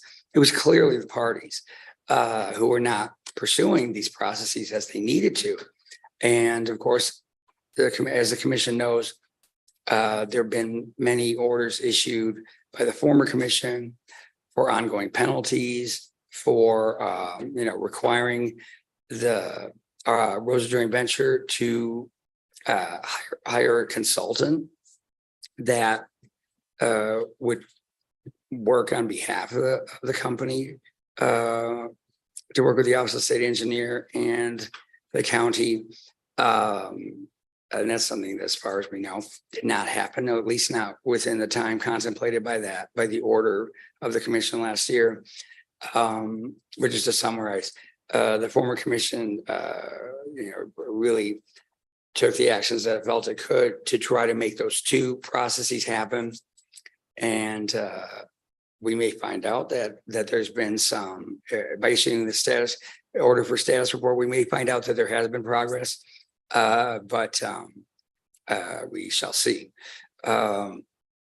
This order would also grant the request by John Dustin, who was a ratepayer and who also did intervene in this case to become a party, to require Rosa Joint Venture to hire a certified water system operator. There were indications in the record from both Rosa Joint Venture and somebody told that they were using a certified operator at times, but it's not clear that they use one consistently or that they still are. Of course, if they are, then Rosa Joint Venture, if Rosa Joint Venture is, because Rosa Joint Venture, of course, is the public utility that the commission regulates, and they are still fully responsible for this system. But they were working with Somebody Tow, even though Somebody Tow doesn't have any authority over the system. They're sort of working together according to some of their filings last year. So there may be a certified system operator, but I think it would be wise to order it again and let them tell us if there isn't one, because it did seem like an on and off sort of thing. Every system should be operated by a certified system operator, water system operator. So it's a more than reasonable request. And then, with regard to the request for a case status filed by Christina Rios, who's also a customer of the system. I'm not sure that I don't know if she has intervened as a party. I didn't see any intervention in the record, but of course, this would be something that would be taken care of by a filing in the docket as required by, as requested by staff in their motion for a status update. I will be included as part of the commission's order. If the commission adopted this proposed order, it would require Rosa Joint Venture to file such a verified status report. So that would be, essentially satisfying Ms. Rios's request as well. And with that, I will take any questions. Commissioners, do you have any questions on that? Yes, Mr. Fisk, what does it mean to engage the services of a certified operator? Does this mean that they would be hiring someone to operate the system, or would the operator act more as a consultant to determine what needs to be done? Commissioner Ellison, a certified operator actually does the operation of the system. They they're familiar, they become familiar with the system and the meters, the tanks, et cetera. And they actually do the work of operating the system. Except they usually, sometimes they take care of issues like billing, but usually the company continues to take care of those. They would be in charge of making sure there are no issues with the water quality. Now, that's not an area that this commission regulates. That's the New Mexico Environment Department regulates that, but the operator would be aware of any issues like would make himself or herself aware of any such issues like that. They would actually operate the system. And to the extent that there are, repairs to be made or improvements to be made or maintenance that requires expenditure from the company, and obviously there are all those things are very much required given the state of the system. That's where an operator, wouldn't be able to just go ahead and fix it, unless it was a minor repair, but would recommend to the company that they undertake repairs and improvements, et cetera. Do we know how much it would cost the company to hire a certified operator and whether they have access to funds for that? Commissioner Ellison, I don't know exactly how much it would cost. I'm not sure what the average would be. So I don't know that. I don't know what the status of Rosa Joint Venture is with regard to its finances. Certainly, Rosa Joint Venture has, through its attorneys in the past, last year, essentially continually argued that that the company can't afford to do this, can't afford to do that, can't afford to do what the commission has ordered it to do. And can't afford to pay the penalties that are accruing. So we really don't know. So what are the odds that they may just ignore what we're asking them to do here with hiring the certified operator? Commissioner Ellison, I think the odds are fairly high because the Rosa Joint Venture has ignored almost, not every requirement that the commission has imposed in the past, but nearly all of them.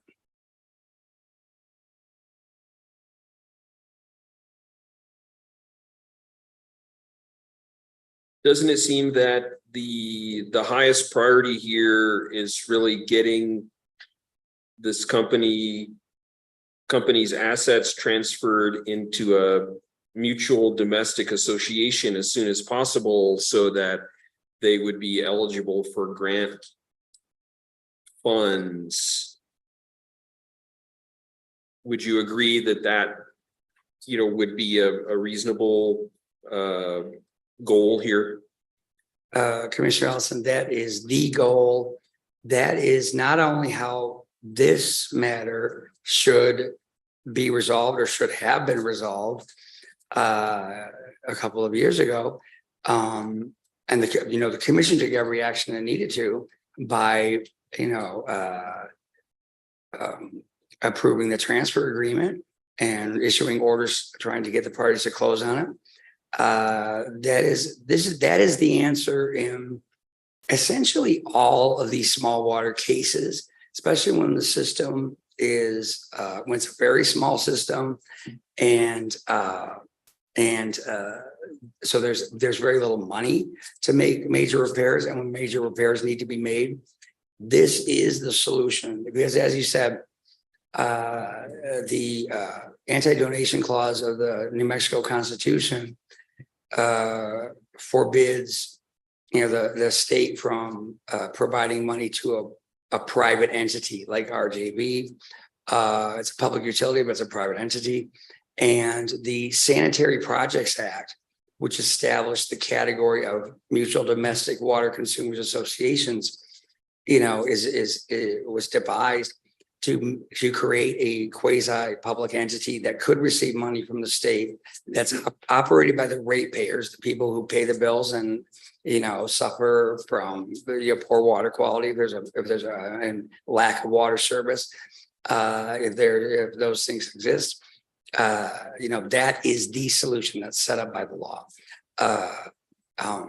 There are instances in which a water utility is actually, has a large base of customers and is actually attractive to another water company. We've had cases like that, but with such a small water company as this, with such an old leaking system that needs major repairs, the only way to make those repairs is to get, as you said, money allocated by the legislature.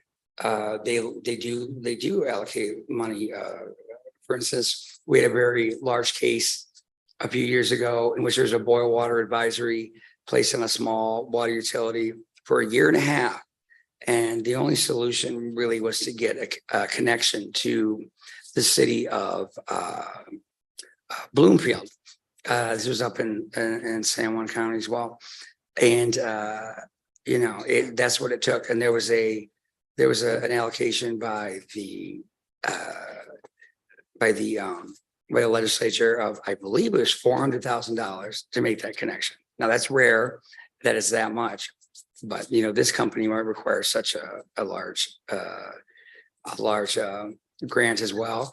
That's a very long answer to questions, Commissioner Ellison, but I just wanted to point out that's the solution in almost all of these cases because, state money is needed. It just feels like to me that, asking for more information makes sense, but that requiring them to engage a certified operator doesn't, because that's not what the real problem is. It just feels like, this has been pending for 5 years, that customers are extremely frustrated and rightfully so over the quality of service from this company, and that we just need to focus on getting the assets into an MDA as soon as possible.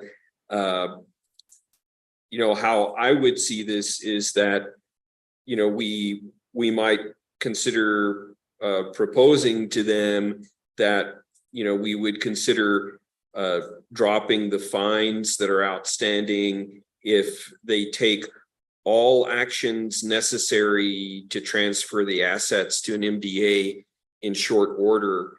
But if they fail to do that, we have every right to enforce these fines against them in a court. So I guess where I'm at is I would drop the paragraph 14, because I don't see that as really accomplishing the main goal. And upon receiving information, I would think about this step 2 of making an offer like this. Thank you. Did you have any discussion on that? I've got some thoughts too. Yeah, I do have some thoughts. I guess, well, I'll start with some questions. Mr. Dustin's pleading, struggling to figure out actually what it is. It's not a motion that we need to address in this order, is it? Commissioner Aguilera, that is correct. And, this, the request has not been made in accordance with the commission's rules for motions. There's no affidavit, et cetera. It is, so it is not something the commission has to address here. Okay. Did staff respond to those comments, Mr. Dustin's comments? No, staff did not. Staff's motion simply addresses the information that staff believes is needed. Okay, thank you. I do have some concerns about in this order requiring sorry, I forget what it was called. The operator, certified operator. And one concern is that if there is going to be a new owner, I guess I'm concerned about requiring this company right now to enter into a contract with a certified operator, because the new owner might be able to fix these problems. And concerns over them having to then have this contract, and it's might cost them more money, and so I guess I would want to know more information before requiring them. I mean, I am open maybe to like a show cause order,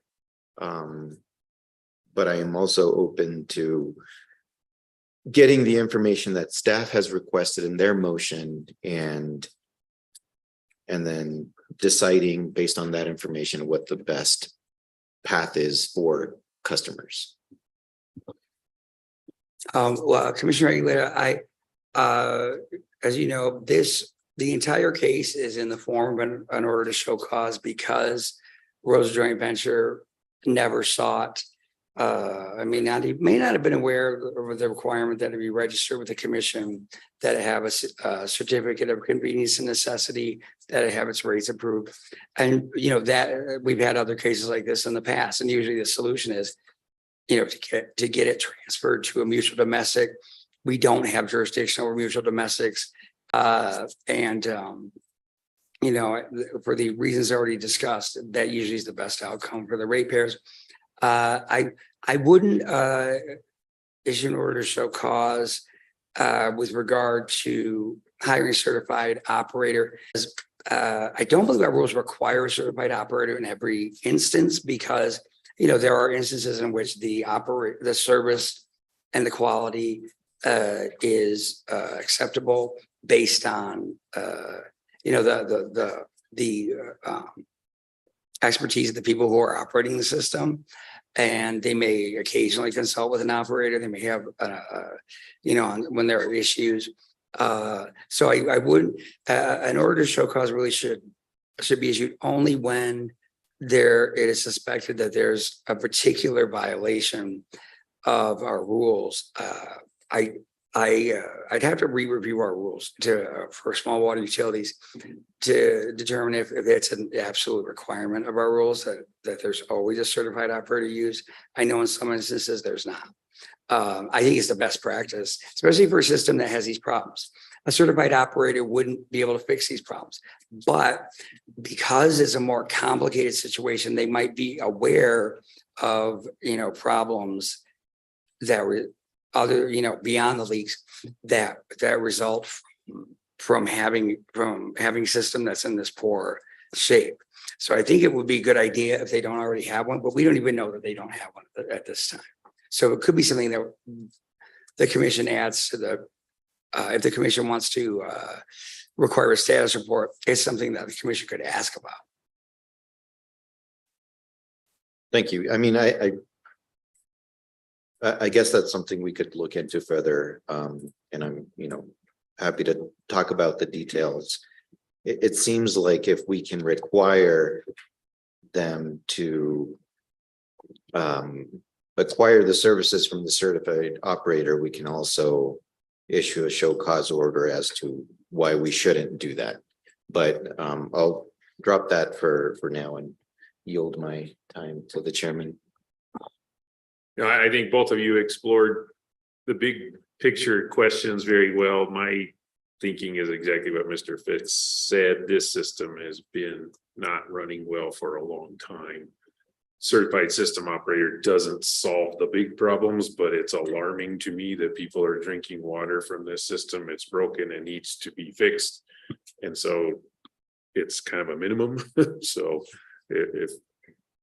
I would entertain a motion on the motion that we have in front of us, which what we're doing is responding to staff's motion, could be something else in addition to this is required.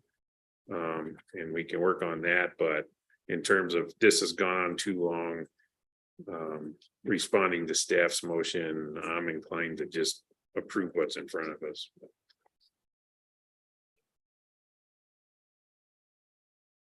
Mr. Fiskus, are there concerns about the potability of the water at this point?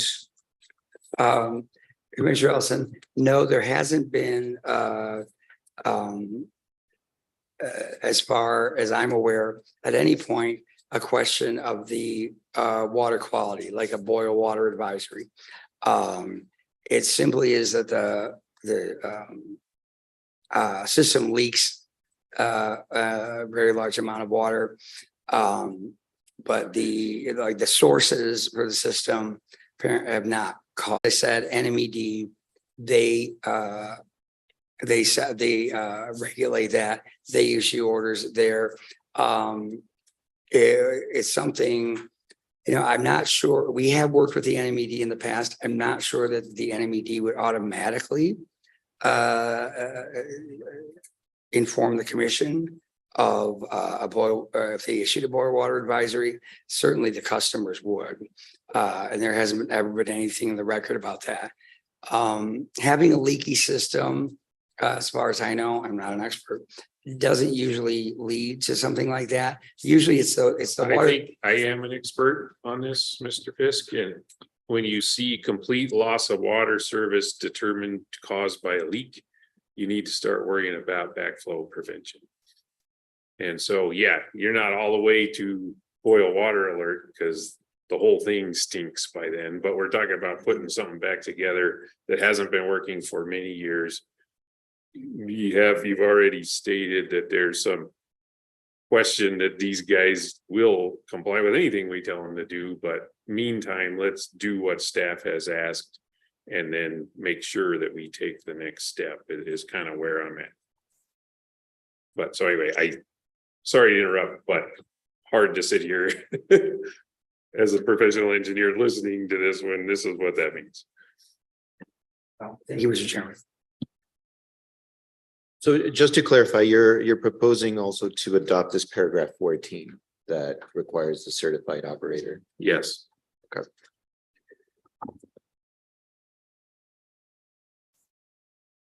And I guess my concerns here are, I think paragraph 14 as drafted is ambiguous. It doesn't really spell out,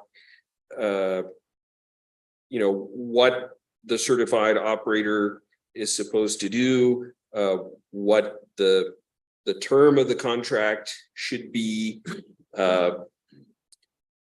There does seem to be the danger that it could tie the hands of the future operator. We are, after all, trying to get this transferred to the MDA as soon as possible, and could that impede that process or put conditions on that MDA? It's doubtful they may comply, but it costs money, so it's really hard to say. My preference would be to drop 14 for the time being, get more information, and really pursue after getting some information, really pursue a carrot and stick type approach to try to get this company to put all its efforts into facilitating this MDA transfer. Unless there's more discussion on this, my motion is to adopt this order without paragraph 14. Do we have a second? I would like to discuss a little bit further. Okay. I agree with Commissioner Ellison that this paragraph requiring the certified operator would need more parameters around it. Like it doesn't include does it include a deadline? It does, which is not very long from now. I don't know if that gives them enough time, October 26th. And I do also believe that there should be a requirement on the term. I guess I want to ask whether the chairman agrees about, the potability of the water and whether there is immediate concern or whether there is more time to get the information that staff is requesting. I'm standing up for the idea that you need a certified operator when you have a system that's so broken that service is lost. I don't have a report on the potability of the water. I don't need it. Because we do have a report on complete loss of service later determined to be caused by system leak. I've also, this case has a tortured history. This motion from staff was quite a while ago. Just had a presentation in the last meeting just to try to get grounded on what was going on. I came away from that with we're beyond sense of urgency here. So again, I'll entertain, I understand what Commissioner Ellison is saying. And I also agree with the idea that more info is better. Having said that, I'm just not, I don't feel personally in a professional position to remove this requirement from this order. So if the two of you want to work that out, so you're feeling more comfortable about what's being ordered, please do. I also think no matter what the outcome is on the order in front of us, there is follow-up required. Yep. Okay, I second the motion. Any more discussion? Oh, Mr. Chairman, I need a clarification. I'm sorry, was this Commissioner Ellison's motion? Yes. Okay. So it's the proposed motion minus paragraph 14. Okay, and I'm sorry, just for, please. And we would also need to revise the decretal paragraph C It would need to come out. to delete it. Yes. That's what I was going to say. Yep. It sounds like we're in agreement on what we're voting on. So could you call the roll, please? Yes, Mr. Chairman. Commissioner Ellison, Aye. Commissioner Aguilera, Aye. and Mr. Chairman. No. Mr. Chairman, the vote is 2 in favor, 1 against to adopt the proposed order with the deletion of paragraph 14 and ordering paragraph 7 or C. I'm sorry. Thank you. Can I explain my vote real quick? I think that the requirement for certified operator, I'm afraid, is going to fall on deaf ears. And I think we all have the same goal about fixing the system. I think staff's motion gets us closer to that. And furthermore, deleting paragraph 14 right now does not foreclose us from pursuing the same action in the future.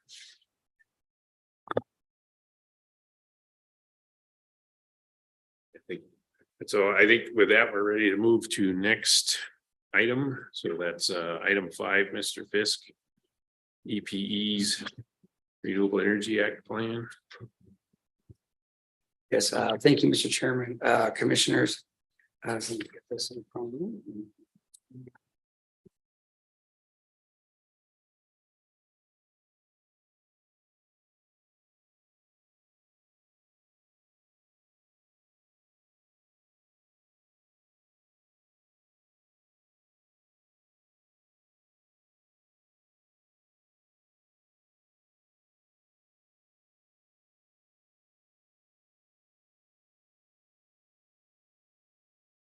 Yes, Mr. Chairman, commissioners. So this matter concerns El Paso Electric Company's current pending Renewable Energy Act plan. That's its 2023 plan, which is of course the year of filing. The plan year that is at issue, of course, is 2024. The order that I prepared would deny this motion for interim relief by EPE for lack of jurisdiction to grant the relief. What EPE is calling interim relief is not actually interim relief. As described by the commission's rule or as any court would identify it. It's not actually relief that's preliminary to the final relief, the ultimate relief that the that EP is requesting in this docket. EPE does request in this docket for plan year 2024 a reallocation of the jurisdictional allocation between Texas and New Mexico of the energy and RECs that are generated by the Buena Vista 1 project or the BV1 project. That EP does ask for that as one of the ultimate outcomes of this proceeding as part of its 2023 plan for plan year 2024. However, what's requested as quote unquote interim relief in this motion concerns 2023. In other words, EP asks for that reallocation for the remainder of plan year 2023. And even though that is, of course, an interim period with regard to the ultimate final order that will be issued in this case, the Renewable Energy Act requires plans for each year. And so this can't really be considered interim to a final order regarding plan year 2024, because nothing done in plan year 2023 can be considered just an interim period for 2024. It is a separate plan year, and it's already been addressed by the commission in docket number 2293 UT, which was EPE's 2022 Renewable Energy Act plan, which concerned plan year 2023. And in that order, the commission, there was no reallocation requested at that time.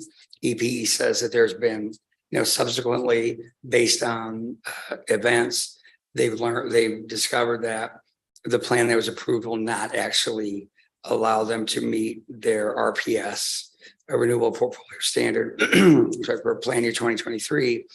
But that's entirely a matter of docket number 2293. And also a docket that was decided the same day by the commission as it decided the 2022 Renewable Energy Plan, which is combined docket numbers 1999 UT and 19348 UT, in which amendments to these PPAs were approved, including the amendment to the PPA for BV1, Buena Vista 1. So this relief, and this is pointed out very clearly by the city of Las Cruces in their opposition, is not interim relief for the current renewable plan. It's relief requesting that the commission alter the content of its final orders in 2293 UT and 1999 UT or 19348, one of those, in which the BB1 was approved as a resource with the traditional allocation, which is 20%, 80% New Mexico to Texas, for that's assumed for any resource of BP, unless there's a particular allocation requested, which there wasn't. So the problem with requesting changes to those orders is that those orders are on appeal by the city of Las Cruces, and the commission, as per the case that I've cited, and a long line of cases that are cited by that case. This is Kellyan number 102 Inc. Versus Capison. The Supreme Court has made it clear that the commission, just like a lower court, loses jurisdiction to change the content of an order on appeal. So the commission, the court is reviewing the content of that order, and the content can't be changed. Of course, as the commission is aware, that doesn't mean the commission cannot take any action with regard to the order. The commission can can enforce that order, can take action to enforce or sort of follow up on the order unless that order has been stayed. That's not the situation here. Both of these orders, the interim relief that's requested here would alter the content of the orders that are on appeal. That's clearly forbidden. The commission just does not have the power to do that. So with that, I will take any questions. Any questions or discussions on this one? Oh, and I'm sorry, Mr. Chairman. I spoke to McLeod. I don't see in board effect, I believe you made an edit to a footnote in this. Was it for this order? Okay, I'm sorry. There must have been a misunderstanding. Okay, so just ignore that. Yeah, no, I sent out a message that was cryptic and wrong in board effect, so I did not touch anybody's orders. As it turns out. Thank you, Mr. Chairman. Okay, so I guess my thought on this is this one's pretty simple. We just don't have jurisdiction. So and this isn't the only way that EPE could pursue the relief they're seeking. So I'm inclined to just adopt the order denying motion for interim relief in this. Yeah, I agree with that. I guess there's not a lot to say about this this legal issue that prevents us ruling on this while we've got other cases in play. I might just make a few comments about the concept in general. I guess what is I understand that this would be an easy way to increase the number of recs for EPE. I guess I feel that this resource probably should have been a New Mexico jurisdictional resource from the beginning. It wasn't filed that way or approved that way. EPE cannot use those New Mexico recs in Texas. They sell them in New Mexico, and the current going rate I understand is about $5 a megawatt hour, which I think generates maybe $1 million a year extra for EPE in rec sales. And sort of I guess the part that I find unsatisfying is that so EPE gets this extra $1 million from the rec sales now, and essentially the deal is, as I understand it, that they would like New Mexico customers to pay for that in exchange for getting the recs. And it just feels like a bit of an accounting game, and not completely satisfying as a way to comply with the RPS standards. It seems to me that maybe EPE could just accept that $1 million a year cost and not request that of consumers, or they could investigate at what cost could they do some short-term power purchases with recs. So rather than purely an accounting exercise to see if at what rate they could buy power with associated recs as another way of satisfying their RPS standards. So I know this goes beyond the particular issue at hand today. I just wanted to share a few thoughts on that. Commissioner Aguilar, do you have any? Well, I'll be brief. I support the order as drafted. And unless there's more discussion, I would move to approve it. Yeah, I'll second the motion. Commissioner Aguilera, Aye. Mr. Chairman, Aye. Commissioner Ellison. Aye. Mr. Chairman, the vote is 3-0 to approve the proposed order. Okay, great, thank you. Last case on the agenda that hasn't been tabled is case 2100231 UT, Mr. Gagco. I think this is your first chance at the hot seat too, right? Not too hot. Yeah. Well, welcome, is what I meant to say.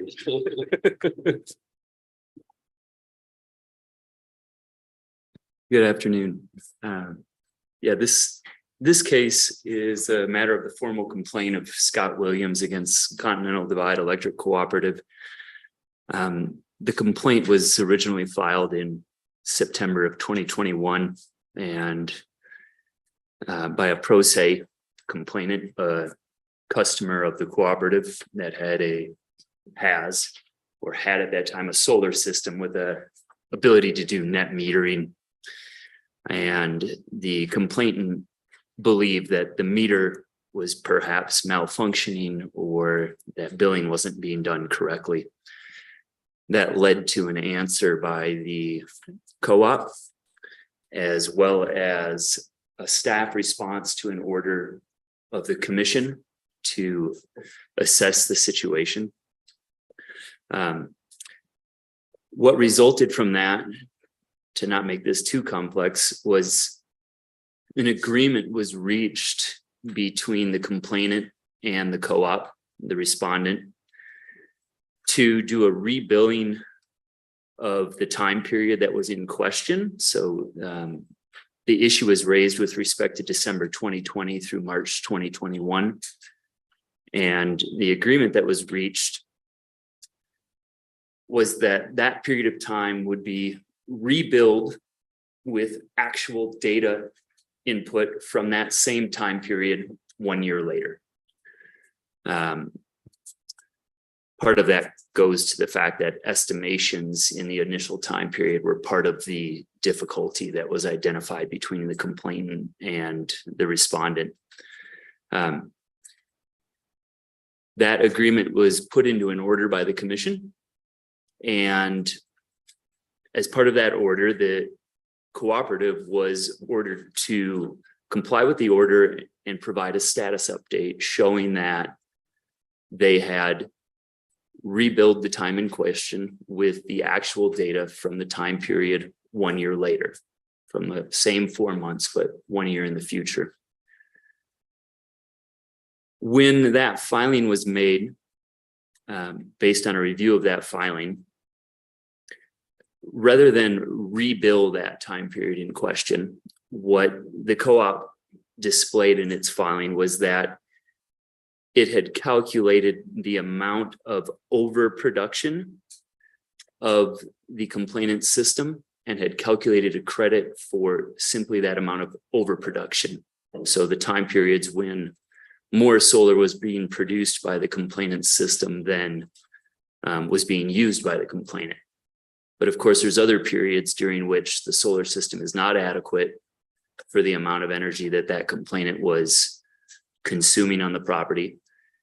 And therefore, there are time periods in which that complainant is charged. So a true root rebilling of that time period would include both overproduction as well as the amounts that are charged to that complainant, essentially the totality of the bill, as opposed to just an isolated sliver of the amount of kilowatt hours that are termed overproduction. So that filing was made. It was made in a timely fashion by the cooperative, according to the deadline that had been set. And as part of the commission's order, the complainant, Scott Williams, had been given until April 29th. No, I'm sorry. Maybe I don't have that date right in front of me. The basics of it is that Oh, yeah, here it is. He was ordered to respond with any opposition to the filing of the co-op of the status update by May 12th. There was no response made.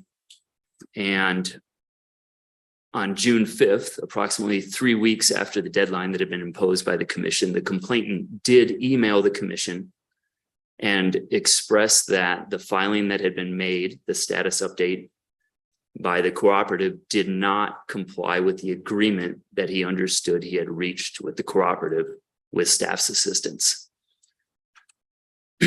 So the reason that this is on the regular agenda is there was originally a question of, okay, we have a situation where there was an order to two parties. In one interpretation of it, the cooperative did not comply with that order because the order was to provide a status update showing how they would rebill the time in question. And the other party, the complainant, also did not comply by stating the opposition to that filing, that status update, in a timely fashion.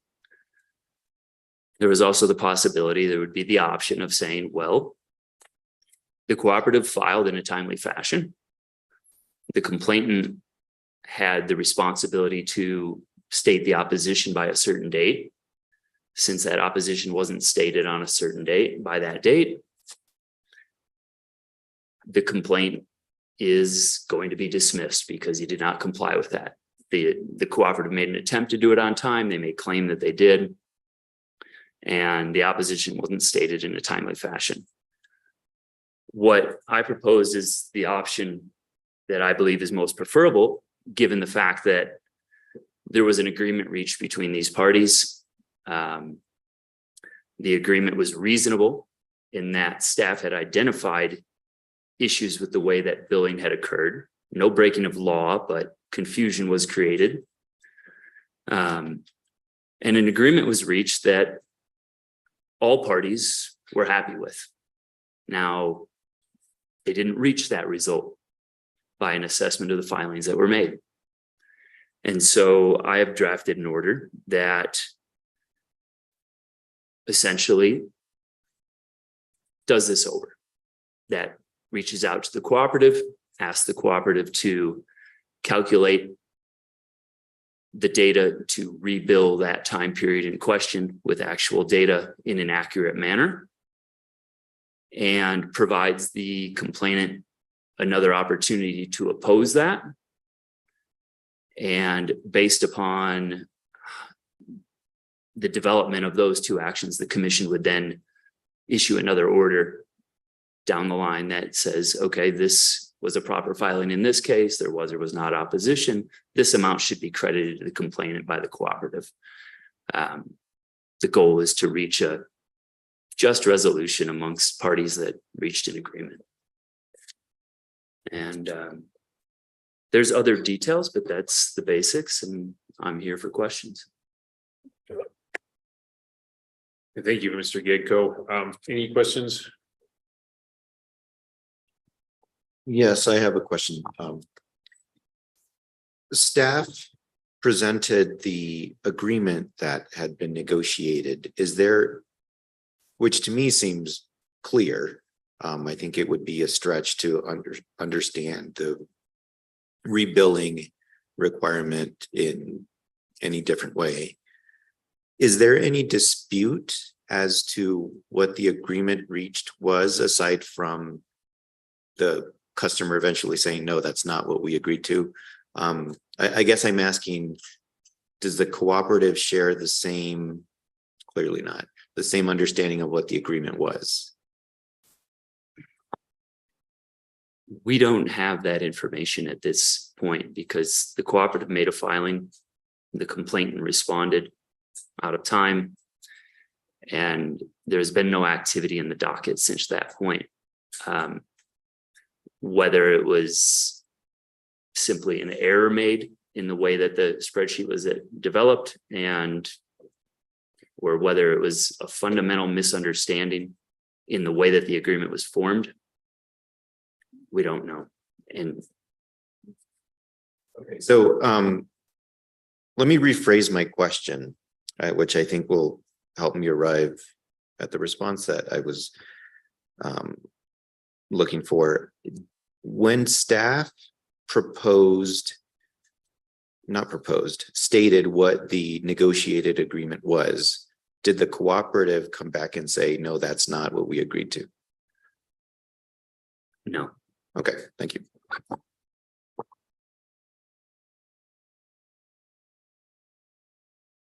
Those are the questions that I had for now.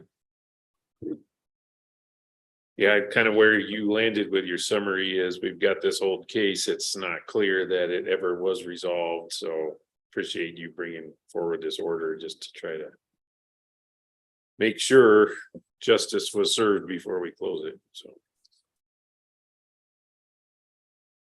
And so if I can clarify, there are two orders before us right now, correct? One would just close it out saying that, the complaint wasn't registered in time and the case is closed. And the other one would say, let's try this again. Neither party really did what they said they would. The complainant is a individual and is not represented by an attorney. So let's try it again. Is that a fair assessment? Not exactly. The two orders, the original order that I drafted focused on rebilling in the sense that we would use the bills from the second time period to just take the amounts from those bills and accomplish the goal of rebilling the first time period by using the amounts on the second bills. Through a review, through our process internally here, I became aware that the service charge, the standard, let me put the right word on it, system use charge changes between the initial time period and the second time period. So if we want to be perfectly accurate, it wouldn't be correct to just use the straight up billing amounts that were issued in the second time period to bill for the first time period. And also became focused on the fact that the filing by the cooperative, the status update, after being ordered to rebill for the time period of December 2020 through March 2021, they used the amounts on the bills that were issued in December 2020 through March 2021. But the bills are post-dated. They're, you have service. One example I have in front of me is from November 2nd through December 1st. And then that bill is issued in December. Well, that's for energy that's used in November. So the order was clarified. The edit provides explanatory language that the expectation is that the rebilling be done for the periods of time December 2020 through March 2021 for the energy that was used, which would be bills that were issued in January through April.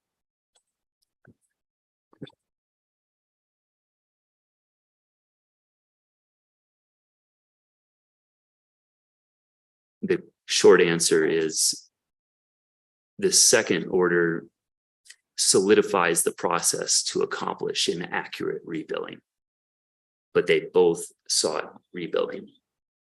Right. So we don't have an alternate order. We just have a new version of. I don't know where we focus on the semantics of that. It's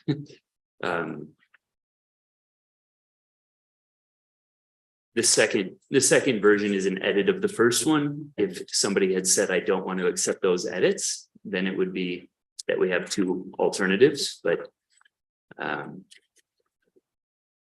Yeah, I move that we adopt the most recent version of the order.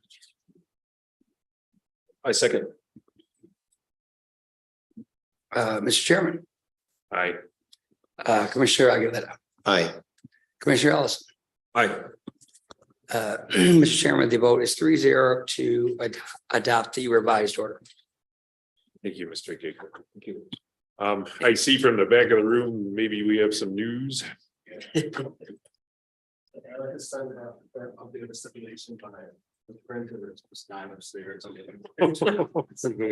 close now.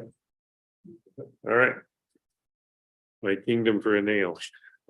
So we're just gonna look at this really quick, and then, well, I guess I should take care of process.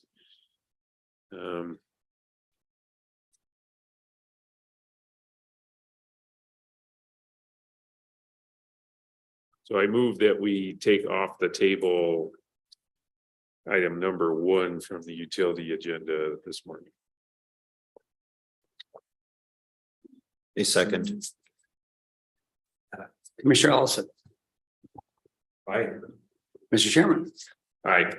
Commissioner Aguilera. Aye. Mr. Chairman, the vote is 3-0 to take that matter off the table. Thank you. So we've got updated version of the final order that hopefully matches what we discussed this morning. So if you'll bear with us. And of course, Murphy's Law, we only have 2 versions for all 3 of us. So we'll just quickly look at that and then resume discussion. But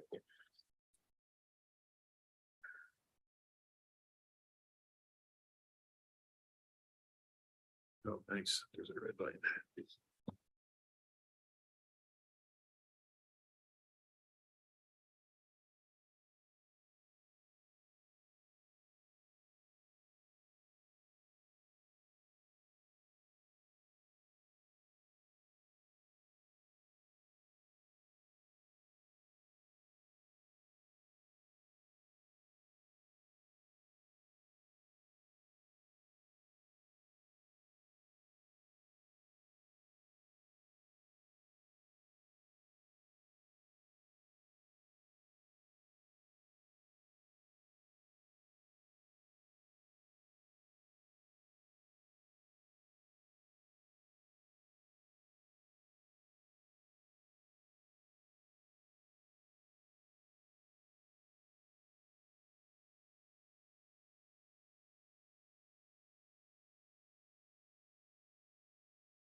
One comment I have in number 22, the third sentence has there are various regulations that limit the use of NOx to which SPS is subject. I would say limit NOx emissions.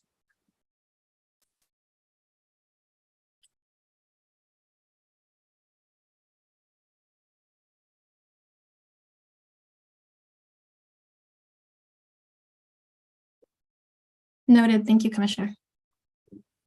Okay, so that was paragraph 22.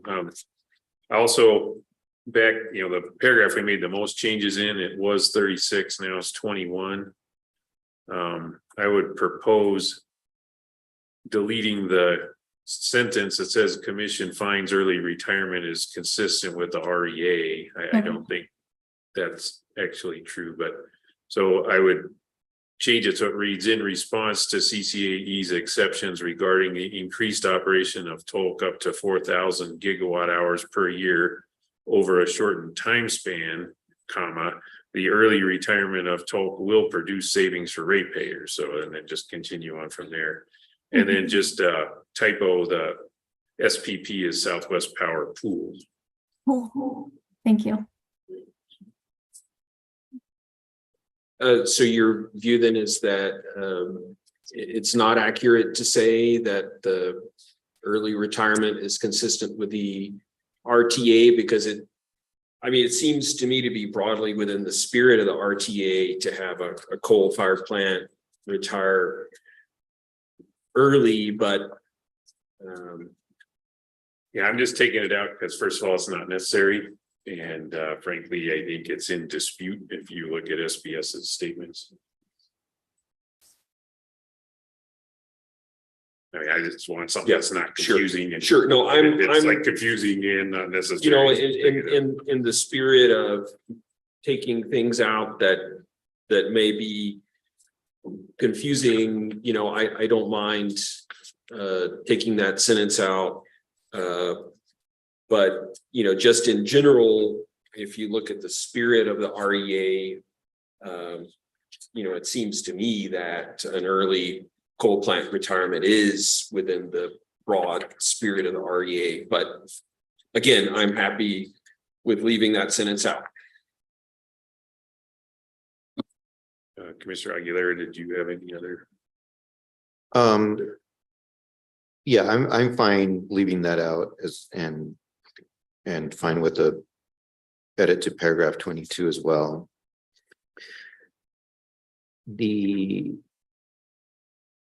I think it's the two sentences after the one we were talking about that starts with specifically.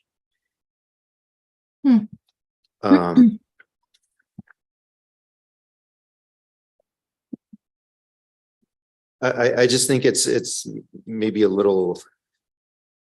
I think we need to revise it a little bit to say more that Polk may be offered into the market, but will only be dispatched if SPP's security constrained economic dispatch or market or whatever you want to call it finds that it is economical to be dispatched. Right. I know that it may sound like splitting hairs, but it would be better. The way it reads right now is that it's offered into the market when it's economical. It's offered into the market, period, and it's dispatched when it's economical. Yes, thank you. Yeah, that was clearly stated.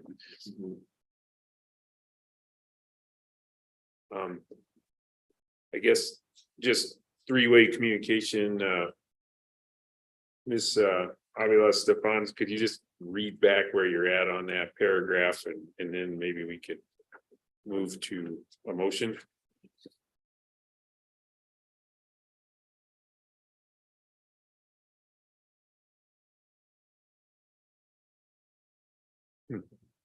We lose her? Yeah, we had her just a minute ago. Yes, 1 second. Okay. 1 second. Yeah, I can't imagine how hard it is to be doing what you're doing, so take the time you need.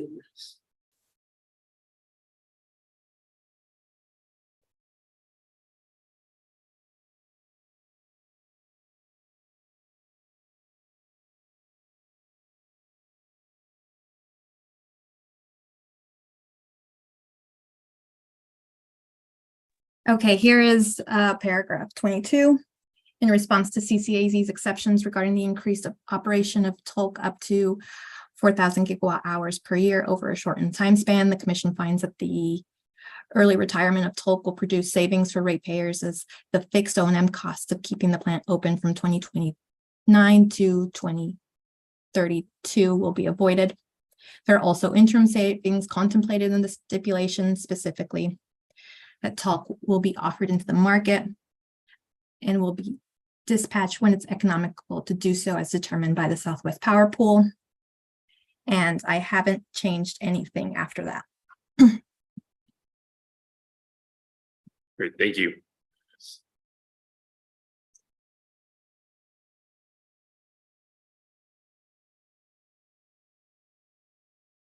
Okay, so I'll move to adopt the final order adopting certification and stipulation as modified during this meeting.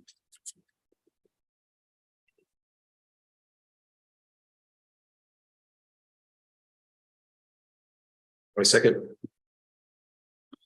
Any more discussion or questions or comments? Mr. Chairman, Aye. Commissioner Aguilera, I, Commissioner Ellison. Aye. Mr. Chairman, the vote is 3-0 to approve the proposed order as amended. Thank you, Mr. Fisk, and thank you, Ms. Stefan's Herculean effort, and also hearing examiner Hurst. Big case and a lot of effort, so. Specifically, thank the two of you, and then I know that this commission works as a team, so just because I haven't mentioned you, doesn't mean I don't appreciate what you've done to help us get to here. Mr. Chair, if I may, I wanted to make, I do intend to file a concurring opinion on this. I wanted to verbalize a few of my thoughts about, I guess, about the case. I do believe that this stipulation, as a package leads to rates that are just and reasonable. That does not mean that I agree with every point in it or all points made in the recommended decision. Just to discuss a few of them. One was in relation to the capital structure. The recommended decision states that in approving a utilities capital structure, the commission has previously relied on a utilities capital structure at the end of the test year. And I understand that may be the case. However, my view is that we shouldn't be simply reflecting a utilities existing capital structure. I think we should be concerned about having a proper balance between equity and debt. Equity clearly is more expensive and entails more of an expense to the ratepayer. Too much debt, however, places a higher cash flow burden on the utility and can make it less resilient in the face of unexpected revenue declines. I think it's proper that the commission have a view on what the equity to debt ratio should be and gradually move companies towards that point. In this particular case, I personally believe that 54.7% is too rich in equity. It really comes towards the top of the range for operating utilities. Even in the list of those operating utilities that was offered by the SPS witness, Mr. Diascendis, while he argued that 54.7 was within the range and should therefore be accepted, I doubt that SPS would be content with a 45% equity ratio, even though it's also within that same range. Personally, I lean towards favoring something closer to a 50-50 debt equity ratio and would favor getting there gradually. So I would have preferred to see something closer to a 52% equity in this case. Would have also preferred to see something more like a 9.25% ROE. I think that there was sufficient evidence to support the 9.5%. I think there was also sufficient evidence to support a 9.25%.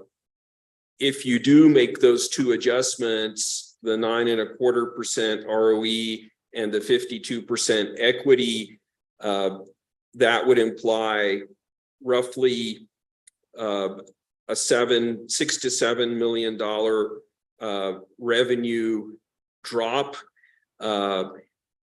At the same time, the parties did agree to an 8.7 million black box downward adjustment.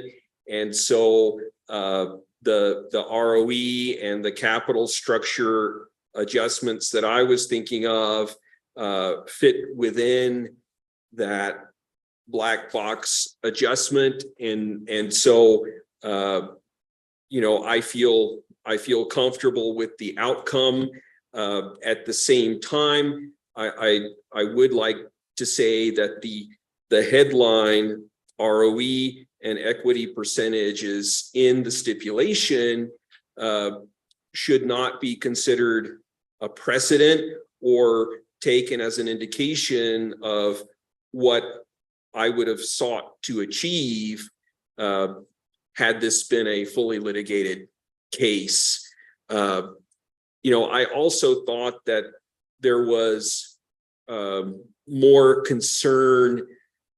I thought there was too much concern in some of the testimony around the bond rating agencies and how they view SPS's cash flow metrics, as well as how they view the regulatory environment in New Mexico. In my view, the task of the commission is to ensure that rates are fair, just, and reasonable. Our task is not to give utilities whatever they ask for or to please the bond rating agencies. We have no control at the commission over what bond rating agencies decide. We must act in the public interest, and the bond rating agencies will make their rating decisions based on their own criteria. So those are my thoughts about a couple of the major issues. No, thank you. Mr. Aguilera, do you have any concluding remarks? Yes, and I appreciate hearing Commissioner Ellison's points. So this at the end is a case where nobody's really getting everything they wanted. And so I do think that the parties did a good job at coming up with a compromise that everybody could, well, almost everybody could live with. So I think that on balance, the outcome here is fair, just, and reasonable. And just want to thank the parties for everything that they put into being able to compromise, and especially the hearing examiner for all of the hard work that she did on this case. It was my first sort of electric hearing that I participated and witnessed, and I was very impressed with the hearing examiner, and also the witnesses that testified. So that's all. Thank you. Great, thank you. So I would propose that is the end of the regular action item piece of our agenda, and we're ready to move on with communications with Chief of Staff. Chief, do you have things we need to hear?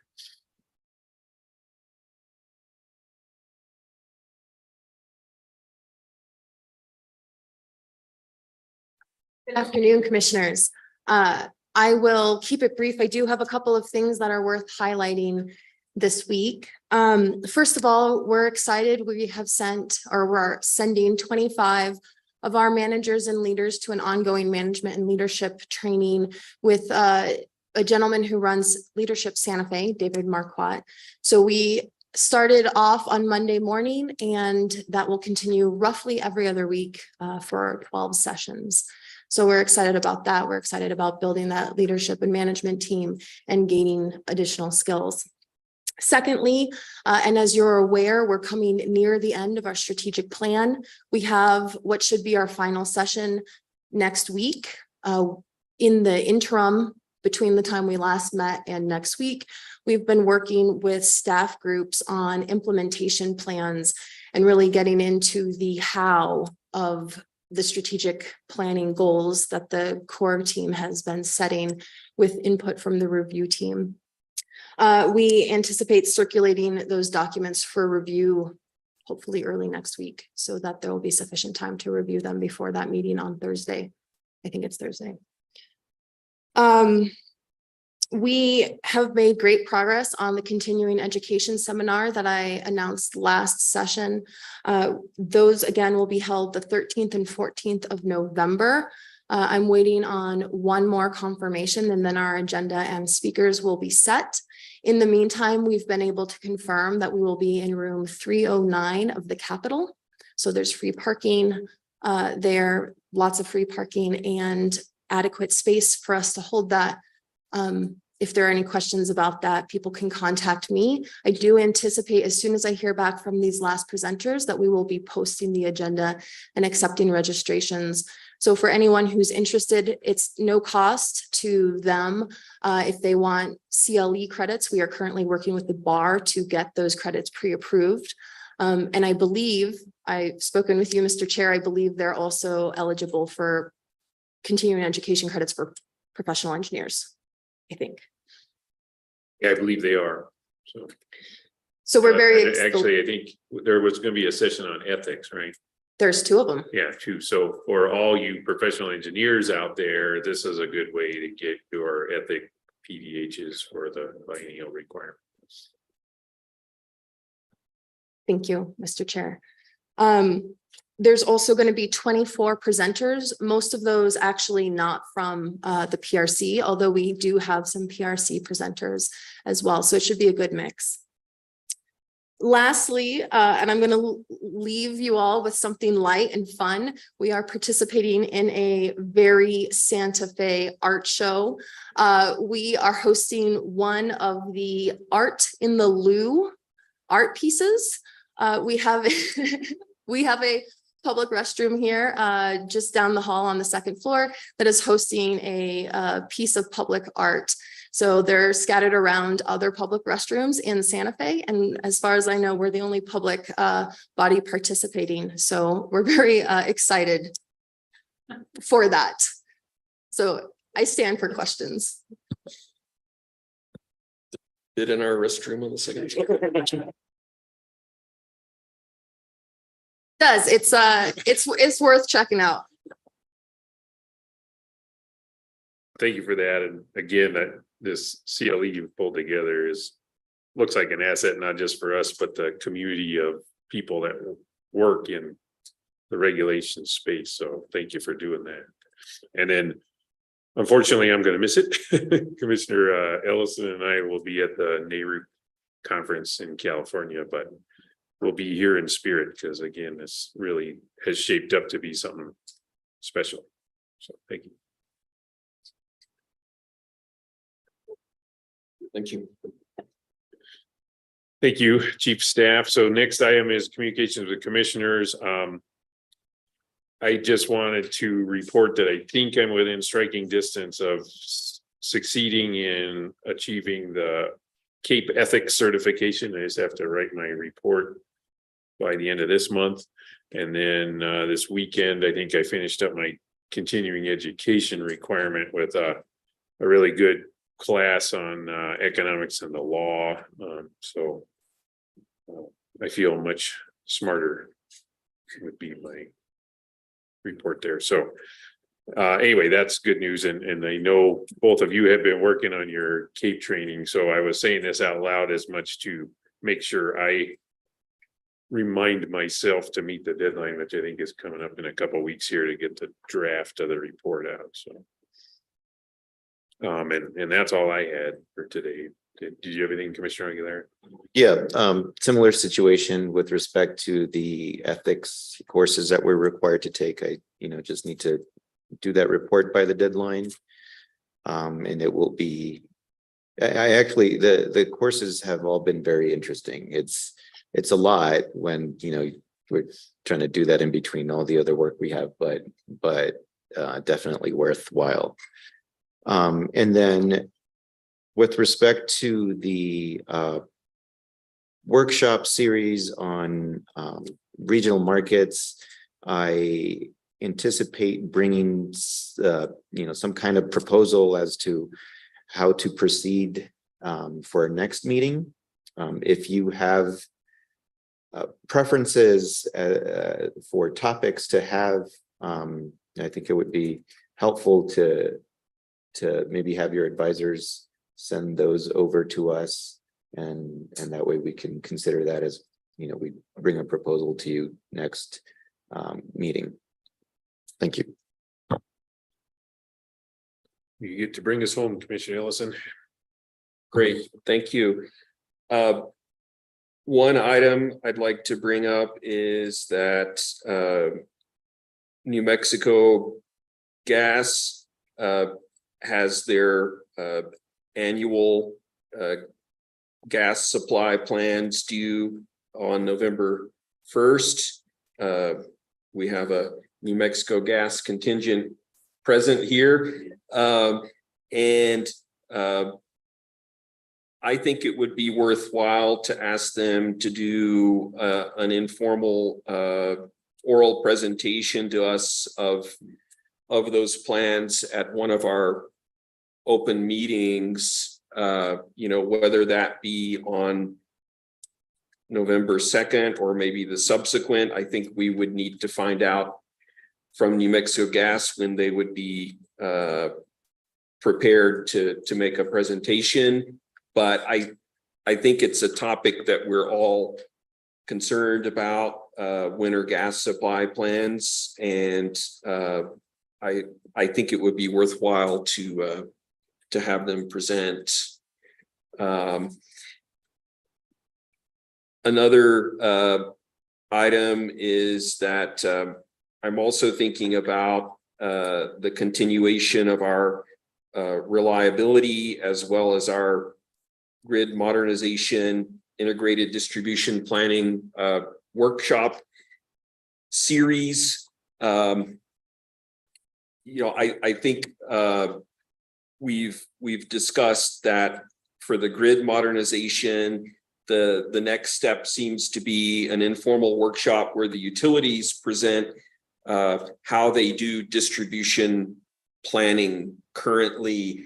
And we've got a set of questions, and I wanted to get a little more feedback before we send that out. I thought that having a set of questions would help prompt folks to answer some questions that we're interested in, and to get a little more uniformity of what the utilities discuss in their presentations. So I guess I'd like a little feedback on those questions before we send them out. And I think the issue is going to be when to schedule these workshops. We're sort of getting close to the end of the year now. I was thinking it would be great to have both in November. I guess we're just going to have to see, but and on the reliability, we've made progress towards that draft rulemaking, and also the the form that we would like to present for utilities feedback as to, what they would be filling out on an annual basis.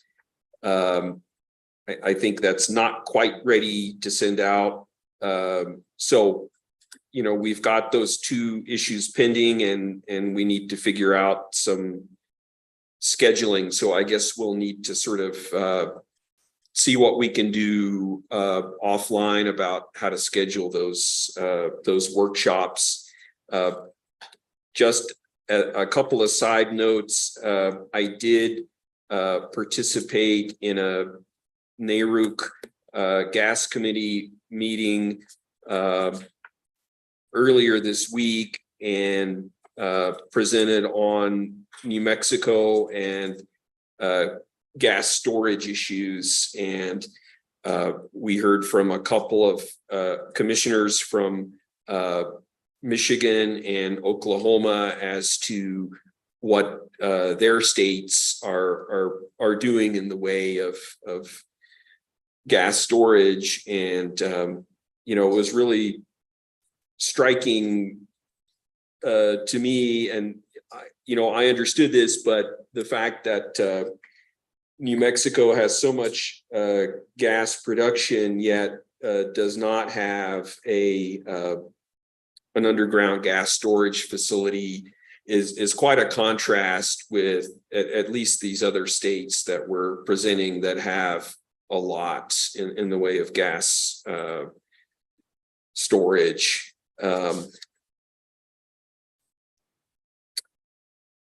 And the other thing is that I've been asked to present at a conference in Farmington at the end of the month, which is a San Juan Basin Energy Conference. And so I plan to make some remarks about winter gas and storage in New Mexico, as well as some remarks about the PRC and the energy transition. I think even though most people at the conference will probably be representing